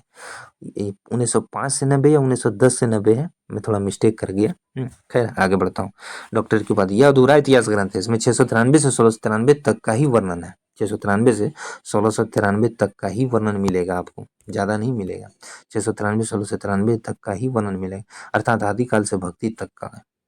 बाकी डॉक्टर राम कुमार वर्मा स्वयंभू का हिंदी का प्रथम कवि माना है। स्वयंभू को हिंदी का प्रथम कवि माना है। अब आगे देखता हूँ। आचार्य हजारी प्रसाद द्विवेदी, हिंदी साहित्य की भूमिका 1940 ईस्वी में। 3 रचना है, तीनों पढ़िए, बहुत सुपर पुस्तक है। मैंने तीनों को, एक पुस्तक 3 बार पढ़ा है, 2 पुस्तक 2 बार पढ़ा है, एक पुस्तक को 1.5 बार पढ़ा है, पूर्ण रूप में नहीं। इसको जो है 1.5 बार पढ़ा हूँ, पूर्ण रूप से नहीं पढ़ा, झूठ वाली बात नहीं। इसको जो है 1 बार पढ़ा हूँ, इसको मैं 3 बार पढ़ा हूँ। ये सुपर मोस्ट है, ये तो मोस्ट है, ये सुपर मोस्ट है, ये सुपर। तीनों को जिसने पढ़े या 2-3 बार, आपको बहुत कुछ समझ में आ जाए क्या है इसके बारे में। हिंदी साहित्य की भूमिका 1940 में, एगो है 40 में बस। हिंदी साहित्य का उद्भव और विकास, इसको तो हर कोई पढ़ता है, 52 ईस्वी में है। और हिंदी साहित्य का आदिकाल 53 ईस्वी, बहुत सुपर है। आदिकाल के बारे में बहुत संक्षिप्त विवरण है इसमें, पढ़िएगा जरूर। मैं तो समझता हूँ कि तीनों पुस्तक को आप लीजिए और पढ़िए, पैसे फंसाइए, पैसे लगाने पड़ते हैं दोस्तों। मैं तो 98,000 का मटेरियल है मेरे पास, पुस्तक, नोट्स, बहुत सारे पीडीएफ को मैं प्रिंट किया हूँ, बहुत सारे मटेरियल बहुत सारी जगह से मैं लिया हूँ। तो इसलिए तुरंत नहीं जाइए आप किसी के पास, मेरे पास बहुत सारे मटेरियल मैं आपको दूंगा, बहुत दूंगा। आप टेंशन नहीं, सिर्फ क्लासेज को देखिए, सुनिए। अरे एक बार में नहीं होगा भाइयों, एक बार में किसी का होता है, किसी का नहीं होता है। ये 98.99% है। पॉइंट ये 1.8% जो बच जाते हैं वो उसमें नसीब वाले होते हैं, जो फर्स्ट अटेम्प्ट में ही किसी के हो जाते हैं। मार दिया, ऐसा नहीं है। आपको समझना पड़े, बिना मेहनत का आज का समय में पास करना किसी भी एग्जामिनर्स को बहुत मुश्किल है। इसलिए मेहनत कीजिए दोस्तों, मैं हर मटेरियल को दूंगा। बशर्ते कुछ बातें बीच में करनी चाहिए, नींद नहीं आएगी, थोड़ी क्लासेज लंबी होंगी तो उससे घबराइएगा नहीं, क्योंकि मटेरियल है इसमें, अगर देख लीजिएगा तो आपका क्लियर होगा दोस्तों। क्योंकि मैं चाह रहा हूँ कि जितना से जितना ज़्यादा आपको दूं, आप लोगों के लिए बेहतर होगा। क्योंकि मैं नहीं चाहता हूँ कि तुरंत आप किसी को दे करके पैसे फंस जाइए। किसी को भी अभी पैसा मत दीजिए, मेरा यही मानना है। कहीं से क्लासेज मत खरीदिए, मेरे क्लासेस को देखिए। मैं आपको एक से एक मटेरियल दूंगा, एक से एक मटेरियल। ये चीज आप देखिए, किसी को कोई पैसा मत दीजिए, किसी से कहीं कोई क्लासेज मत खरीदिए, मेरी क्लासेज को देखिए। फ्री जहां मिले वहां पढ़िए, मैं यही बात बोलूंगा। पेड कोर्सेज मत लीजिए, मैं पेड कोर्सेज वर्षन का आपको पूरा दूंगा, हर मटेरियल दूंगा आपको, टेंशन नहीं। क्योंकि मैं अपने हाथों से तैयार किया हूँ, अपने हाथों से तैयार करवाया हूँ, ये टाइपिंग करवाया हूँ, टाइपिंग किया हूँ। इसलिए आगे बढ़ते हैं। आचार्य हजारी प्रसाद द्विवेदी के इनके रचनाओं में क्या मिलता है? मूल्यांकन समाजशास्त्री दृष्टिकोण को अपनाया गया। हिंदी साहित्य के विकास क्रम को 4 युगों में बांटा जाता। शुक्ल जी के वीर गाथा काल को आदिकाल कहा है। उन्होंने काल का 2 नामकरण दिया है। आचार्य रामचंद्र शुक्ल ने वीर गाथा काल दिया, भक्ति का रीति काल और माने कि आधुनिक काल। तो 2 नामकरण किए हैं, 2 नामकरण किए हैं, देखिएगा। तो इन्होंने आदिकाल कहा है, आदिकाल को आदिकाल कहा है। इन्होंने आदिकाल को अत्यधिक व्याघातों एवं विरोधों का काल कहा कि लड़ाई झगड़ा होता था ज्यादा आदिकाल में। ऑटोमेटिक है। 1000 यानी 993 ईस्वी या 998 ईस्वी में अरब ने भारत पर आक्रमण किया था ना।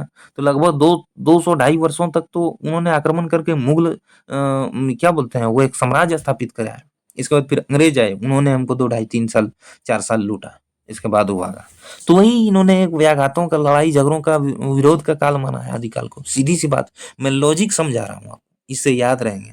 पूर्ण रूप से वाक्यांश को पढ़ना ही याद कराने का तरीका नहीं है। मैं लॉजिक अगर बता दूंगा तो आप समझ जाएंगे। यही है मेरी क्लासेज में, यही है एक अनुभव का बात। अब आगे बढ़ते हैं। इन्होंने आदिकाल को अत्यधिक व्याघातों एवं विरोधों का युग कहा। इन्होंने भक्ति आंदोलन को भारत की सांस्कृतिक चेतना के विकास का परिणाम माना तथा भक्ति काल को एक नई दुनिया कहा है। भक्ति काल को एक नई दुनिया का है। यहाँ देख, भक्ति काल को एक नई दुनिया का है। सुपर मोस्ट है ये लाइन। ये भी हर लाइन तो सुपर मोस्ट है ये है, लेकिन भक्ति काल को नई दुनिया किसने कहा है? तो आचार्य हजारी प्रसाद द्विवेदी ने, HPD शॉर्ट में। ये अब्दुल रहमान यानी अब्दुल रहमान या अदमान को हिंदी के प्रथम कवि मानते हैं। सुपर मोस्ट है, सुपर मोस्ट, सुपर मोस्ट। अब आते हैं शुक्ल जी ने 12 रचनाओं के आधार पर आदिकाल को वीर गाथा काल कहा था। अच्छा, हजारी प्रसाद द्विवेदी ने अधिकांश को आदिकाल के बाद की परिवर्ती रचनाएं माना। ये बहुत फैक्ट्स हैं कि शुक्ल जी ने 12 रचनाओं के आधार पर आदिकाल को वीर गाथा काल कहा था। उसको आचार्य हजारी प्रसाद द्विवेदी ने अधिकांश नहीं माना है, उसके बाद का माना है। आगे दिखाता हूँ, मानते हैं। डॉक्टर गणपति चंद्र गुप्त आचार्य हजारी प्रसाद द्विवेदी की इतिहास दृष्टि की प्रशंसा करते हुए कहा है कि संभवतः द्विवेदी जी पहले व्यक्ति है जिन्होंने आचार्य शुक्ल की अनेक धारणाओं और स्थापनाओं को चुनौती देते हुए सबल प्रमाणों के आधार पर खंडित किया है। ये बहुत मोस्ट सुपर मोस्ट है ये लाइन।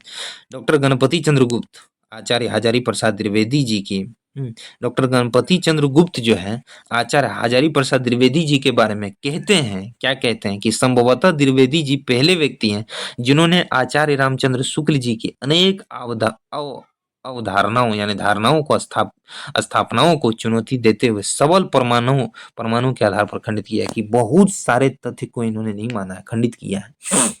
तो इनके बारे में भी एक कथन है। गणपति चंद्रगुप्त किन पुस्तक में दिया है? साहित्यिक निबंध है, एक निबंध सारे पुस्तक आते हैं, उनको पढ़िएगा, बहुत सुपर है। 65-64 निबंध है उसमें। आगे बढ़ता हूँ, शोध के रूप में इन्होंने लिखा था, वो आगे बताऊंगा मैं। आगे बढ़िए। गणपति चंद्र देखिए आ गया, हिंदी साहित्य का वैज्ञानिक इतिहास। 2 भाग में है इसका। 2 भाग, प्रथम भाग 64, द्वितीय भाग 65 पद्धति, वैज्ञानिक पद्धति। रचनाकार कौन है? गणपति चंद्रगुप्त के बारे में विशेष तथ्य क्या है? इन्होंने शालिभद्र सूली को हिंदी का प्रथम कवि माना है। शालिभद्र सूरी को हिंदी का प्रथम कवि माना। इन्होंने आदि काल को प्रारंभिक काल कहा है। याद रखिएगा, प्रारंभिक काल और आरंभिक काल। प्रारंभिक काल गणपति चंद्रगुप्त ने कहा है, प्रारंभ, प्रारंभ और आरंभ। अच्छा, ये दोनों तो जो है, अब बता देता हूं, मैं यहां लिखता हूं, आपको टेंशन नहीं होगा। मैं बता देता हूं एक शब्द, प्रारंभ, प्रारंभ और आरंभ, सब शब्द समझ लीजिए। आरंभ, दोनों का मीनिंग क्या है? दोनों का मीनिंग तो शुरू ही है, शुरू ही है ना। अब दोनों में मीनिंग अलग है, दोनों में मीनिंग अलग है। दोनों में क्या मीनिंग अलग है? जरा आप बताइए, जरा आप बताइए क्या है प्रारंभिक काल और आरंभिक काल? प्रारंभ का मतलब होता है आज स्टार्ट करना, सॉरी, स्टार्ट किया हुआ। नहीं, ये प्रारंभ का मतलब है आज स्टार्ट। आरंभ का मतलब है कि कल स्टार्ट है, उसको फिर से स्टार्टिंग कर रहा हूँ, कल जहां बंद किया था आज से स्टार्ट कर रहा हूँ, यही फर्क है। आगे बढ़ता हूँ। प्रारंभिक काल व शून्य काल का है। आदिकाल गणपति चंद्रगुप्त ने 2 नाम दिया है, प्रारंभिक काल और शून्य काल दिया है। आदिकाल सुपर मोस्ट है। इन्होंने भक्तिकाल साहित्य को निम्नलिखित 3 भागों में बांटा है। राजाश्रित में रचित साहित्य, धर्माश्रय में रचित साहित्य, लोकाश्रय में रचित साहित्य। Super most, super most. Doctor Nagendra. Hindi साहित्य का बृहद इतिहास, बृहद इतिहास पुस्तक है, 10 भाग, प्रकाशन वर्ष 73 ईस्वी। हिंदी साहित्य का इतिहास नाम से इनकी एक संपादित रचना है, जिनका संपादन इन्होंने लाला हरदयाल के साथ मिलकर के किया था। नागरिक प्रचारणी सभा काशी द्वारा रचित हिंदी साहित्य का बृहद इतिहास। नागरिक प्रचारणी सभा काशी ने हिंदी साहित्य के संपूर्ण इतिहास को 18 खंडों में प्रकाशित करने की योजना बनाई। नागरिक प्रचारणी सभा काशी द्वारा प्रकाशित इतिहास ग्रंथ के निम्नलिखित 16 खंड प्रकाशित हो चुके हैं। कौन कौन से हैं, कौन कौन किसने क्या लिखा है, तो देखिए इसमें और एक बात है, खंड आगे पीछे भी प्रकाशित हुए हैं, तो इसमें यह नहीं समझिएगा कि वो पहले किए हैं, ये लेट में किए हैं, क्योंकि बहुत सारे आदमी ने मिल करके किया है कि जिसको जितना मटेरियल मिला उन्होंने जल्दी प्रकाशित कर दिया, जिसको थोड़ा ज्यादा मिला उन्होंने लेट करके किया, सबको अलग अलग काम मिले थे। तो पहला भाग जो है डॉक्टर राजबली पांडे ने किया है, हिंदी साहित्य की पीठिका के नाम से, 1957 में किया है, 1957।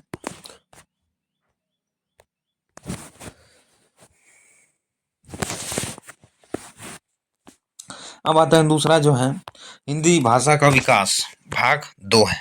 हिंदी साहित्य का हिंदी भाषा का विकास भाग 2 है। प्रकाशन वर्ष 1965, भारत पाक युद्ध के समय हुआ था। संपादन जो है डॉक्टर धीरेन्द्र वर्मा प्लस बाबूराम सक्सेना ने किया है। धीरेन्द्र वर्मा और बाबूराम सक्सेना ने किया है हिंदी भाषा का विकास। तीसरा जो है हिंदी साहित्य का उदय और विकास यानी आदिकाल, ब्रैकेट में प्रकाशन वर्ष 1983 में। इसमें 3 संपादक, पंडित करुणापति त्रिपाठी और दूसरा है भोलाशंकर व्यास, तीसरा है डॉक्टर वासुदेव सिंह। इंपोर्टेंट है इसमें जो है ये इंपोर्टेंट है दोस्तों। आगे बढ़ते हैं। भाग 4 भक्ति काल यानी निर्गुण भक्ति और सगुण भक्ति दोनों का अलग अलग खंडन किया गया है। भक्ति काल का निर्गुण भक्ति 1968 ईस्वी में आचार्य परशुराम चतुर्वेदी ने किया है, ये बहुत इंपॉर्टेंट है। 68 ईस्वी में निर्गुण भक्ति, और दूसरा जो है सगुण भक्ति 74 ईस्वी में पंडित दीनदयाल गुप्त ने किया है। पंडित दीनदयाल गुप्त, विजेंद्र स्नातक और देवेंद्रनाथ शर्मा, इंपॉर्टेंट है। इसमें सबसे इंपॉर्टेंट देवेंद्रनाथ शर्मा, विजेंद्र स्नातक ये आलोचक हैं, ये भी आलोचक ही हैं, लेकिन इन्होंने बहुत सारे कुछ लिखा है, वो लोग भी लिखे हैं लेकिन कम लिखे, ये इंपॉर्टेंट है। अब आगे बढ़ता है।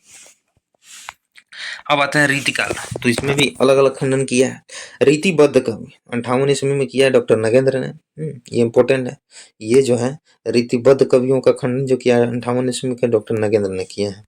रीति मुक्त कवि डॉक्टर भगीरथ मिश्र, काव्य शास्त्र के बहुत बड़े कवि हैं, कवि नहीं माने कि आलोचक माने जाएंगे, काव्य शास्त्र के बहुत बड़े आलोचक डॉक्टर भगीरथ मिश्र। अब आगे बढ़ते हैं।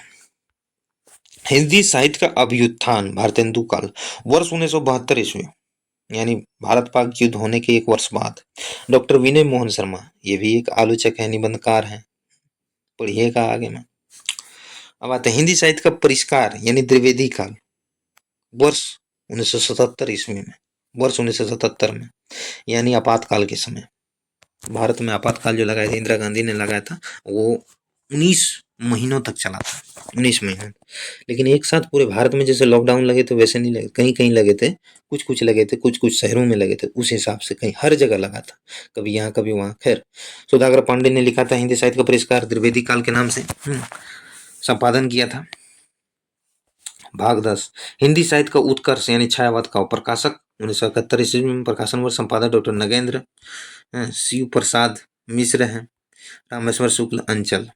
नगेंद्र हो गया, शिव प्रसाद में अंचल जो है छायावादी कवि और भी क्या बोलते हैं प्रगतिवाद प्रयोग तीनों में रहे हैं ये। आगे बढ़ते हैं। रामेश्वर शुक्ल, अंचल। हिंदी साहित्य को उत्कर्ष छायावाद 72 ईस्वी में प्रकाशन किया गया था। तीन आदमी, डॉक्टर सावित्री सिन्हा, डॉक्टर दशरथ ओझा और लक्ष्मी नारायण लाल। डॉक्टर लक्ष्मी नारायण मिश्र और लक्ष्मी नारायण लाल अलग है, एक मिश्र है, लक्ष्मी नारायण मिश्र मिलेंगे आपको, मिश्र मिलेंगे, वो अलग है, ये भी अलग है, 2 आदमी हैं। कुछ कुछ हैं 4-5 नाम जो मिले हुए हैं लेकिन अलग अलग हैं, आपको कंफ्यूज नहीं होना है। मिश्र के जो है नाटक प्रसिद्ध हैं, इनके भी नाटक हैं, समझ रहे हैं। आगे बढ़ते हैं। भाग 12 हिंदी साहित्य का उत्कर्ष यानी कथा। प्रकाशन वर्ष जो है 1984 ईस्वी। निर्मला जैन है, अमृतलाल नागर और कल्याणमल और लोढ़ा है। निर्मला जैन में थे, अमृतलाल नागर। नेट में एक उपन्यास है अमृतलाल नागर, मानस का हंस, है ना। तो याद रखना पड़ेगा, निर्मला जैन भी इम्पोर्टेंट, कल्याणमल लोढ़ा नहीं है उतना इम्पोर्टेंट। आगे बढ़ते हैं। हिंदी साहित्य का समालोचना, निबंध एवं पत्रकारिता के रूप में वर्ष 1965 में भारत पाक युद्ध के संपादन लक्ष्मी नारायण सुधांशु। 3 नाम है, लक्ष्मी नारायण लाल, लक्ष्मी नारायण मिश्र और लक्ष्मी नारायण सुधांशु। मैंने क्या बोलते हैं, कंफ्यूज नहीं होना है। अब आगे बढ़ते हैं। 14 भाग हिंदी साहित्य का आदितन काल वर्ष 1970 ईस्वी। संपादन डॉक्टर हरवंश लाल, डॉक्टर हरवंश लाल। कैलाश चंद्र भाटिया, कैलाश चंद्र भाटिया है। भाग 15 अंतर भारतीय साहित्य। प्रकाशन वर्ष 1979। संपादक डॉक्टर नगेंद्र। भाग 16 क्या है, हिंदी का लोक साहित्य वर्ष 1960 ईस्वी में। राहुल संकीर्तन, कृष्ण बलदेव उपाध्याय। अब इतिहास से संबंधित अन्य घटनाएं क्या है। इतिहास से संबंधित अन्य घटनाएं, घटनाएं बोलता, इतिहास से संबंधित रचनाएं। हिंदी काव्य धारा वर्ष 1945। राहुल संकीर्तन। मैं बोल देता हूँ, आपको बोलने के बाद आपको रिपीटेशन जो होगा ना, उसमें आप सुनिएगा तो याद होगा, इसलिए मैं बोलता हूँ। हिंदी काव्य धारा 1945, राहुल संकृत्यायन। इसके बाद आता है, हिंदी वीर काव्य, टीकम सिंह तोमर।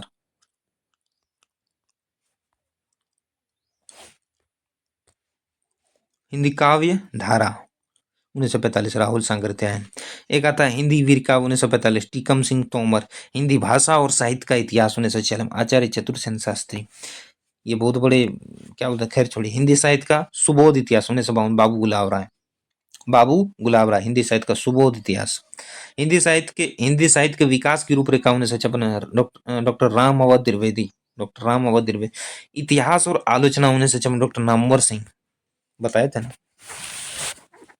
वर्ष 1929 से 1921 या 29 था ना, 2019। तो भाई हिंदी साहित्य का अतीत, भाग 1 1959, भाग 1902, भाग 2 1960, आचार्य विश्वनाथ प्रसाद मिश्र। आचार्य विश्वनाथ प्रसाद मिश्र। चाहें तो आप स्क्रीनशॉट ले सकते हैं, मैं इसलिए छोड़ दिया हूँ। देखिए स्क्रीनशॉट ले लीजिए, अब टिक लगाता हूँ। आचार्य विश्वनाथ प्रसाद मिश्र। एक विश्वनाथ प्रसाद सिंह है। साहित्य का इतिहास दर्शन 1960 में नलिन विलोचन शर्मा है। बहुत हिंदी साहित्यानुशासन कहाँ चल गया, थोड़ा बताता हूँ दोस्तों, थोड़ा आगे पीछे हो जाता है, व्हाट्सएप खुल गया। आचार्य विश्वनाथ प्रसाद मिश्र। इतिहास, साहित्य का इतिहास दर्शन 1960 में नलिन विलोचन शर्मा। हिंदी साहित्यानुशासन डॉक्टर सत्यकाम वर्मा। आधुनिक साहित्य की परिवृत्तियां 1962 में, डॉक्टर नामवर सिंह। मैं 2 बार रिपीट करता हूं ताकि आप 2 बार अगर सुनिएगा बैक करके करते हुए ना, 4 बार 5 बार सुनिए ना। मैं तो ये बोलता हूँ, ये नहीं बोलता हूँ कि ऑडियो का क्वालिटी आप देखिए ही, एक बार देखिए ऑडियो का क्वालिटी, ये ऑडियो को क्वालिटी कम कर लीजिए और आप सुनिए, फिर जब देखिएगा तो वीडियो को क्वालिटी बढ़ा दीजिएगा। सुनने में ऑडियो वीडियो का क्वालिटी घटा दीजिए और सुनिए, ईयरफोन लगा करके, ब्लूटूथ लगा करके सुनिए, उसमें बहुत कुछ याद होगा। सुनने के बाद याद होगा। मोबाइल पकड़ के कभी नहीं देखिएगा, मोबाइल दूर में रख दीजिए, थोड़ा स्क्रीन लाइट बढ़ा दीजिए और HD क्वालिटी में कर दीजिए 720 या 360 में। इसके बाद देखिए आपको बहुत कुछ समझ में आएगा। अब आते हैं साहित्य का इतिहास दर्शन वर्ष 1960 ईस्वी में नलिन विलोचन शर्मा। हिंदी साहित्यानुशीलन 1962 में, डॉक्टर सत्यकाम वर्मा। आधुनिक साहित्य की प्रवृत्तियां पुस्तक, डॉक्टर नामवर सिंह 1962 ईस्वी। अब आगे बढ़ते हैं। हिंदी साहित्य भाग 1 1959, 1962, 1969। 3 संपादन किया है, 3 भाग हैं इसके हिंदी साहित्य के। भाग 1959 1, भाग 2 1962, भाग 3 1969। डॉक्टर धीरेन्द्र वर्मा, डॉक्टर ब्रजेश्वर वर्मा, 2 आदमी मिलकर के किया। हिंदी काव्य की सामाजिक भूमिका 1966 में, डॉक्टर शंभुनाथ सिंह, यह डॉक्टर नहीं है लेकिन शंभुनाथ सिंह वही है। हिंदी साहित्य का विवेचनात्मक इतिहास 1968 में, राजनाथ शर्मा।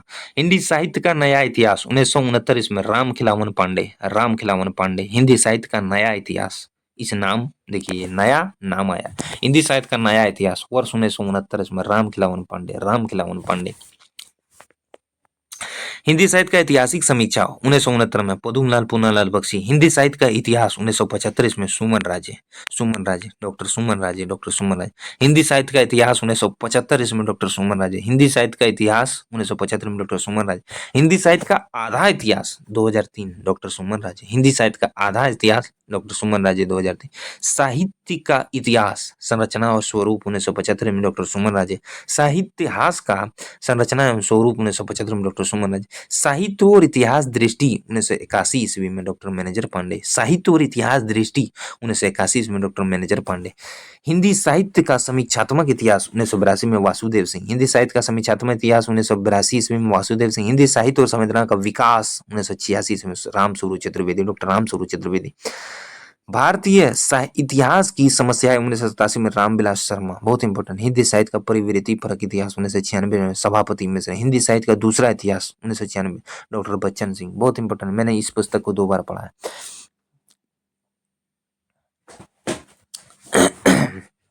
हिंदी साहित्य का ओझल नारी इतिहास 2003 Neerja Madhav. Hindi sketch of Hindi literature 1917 और 1918 में 2 भाग है। एडविन ग्रिप्स कहीं 17 मिलेंगे कहीं 18 में, इसलिए दोनों हैं। Edwin Greaves. Modern Hindi literature 1939 Indranath Madan. A history of Hindi literature 1920 में फ्रैंक अर्नेस्ट।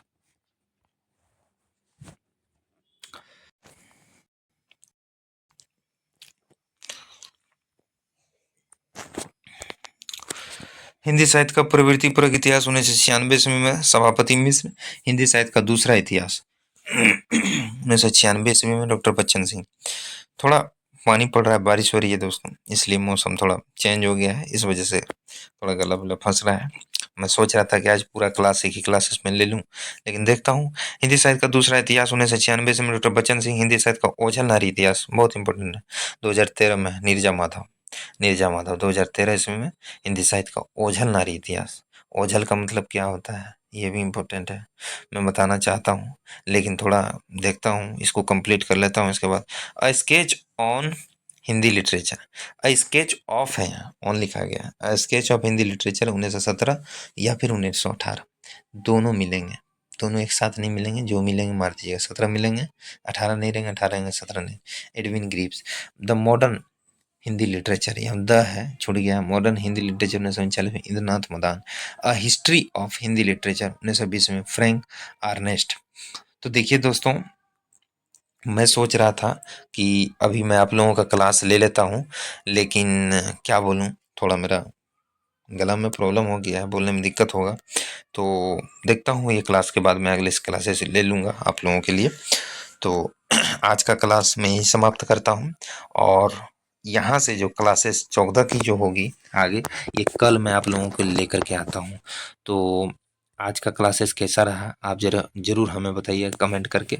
और आप लोगों से एक ही निवेदन है, अगर मेरा क्लास कहीं न कहीं छोटा सा भी, थोड़ा सा भी अगर अच्छा लगा, चैनल को सब्सक्राइब कीजिए, लाइक कीजिए, शेयर कीजिए, कमेंट कीजिए। और हाँ, अपनी प्रतिक्रियाएं हमें कमेंट बॉक्स में जरूर दीजिएगा दोस्तों। कैसा लगा, क्या कमी लगा, कुछ आप चाह रहे हैं, कुछ आपको बोलना है, हमें जरूर बताइएगा। Thank you. कल मैं लेकर के आता हूँ इसके आगे पार्ट। Thank you.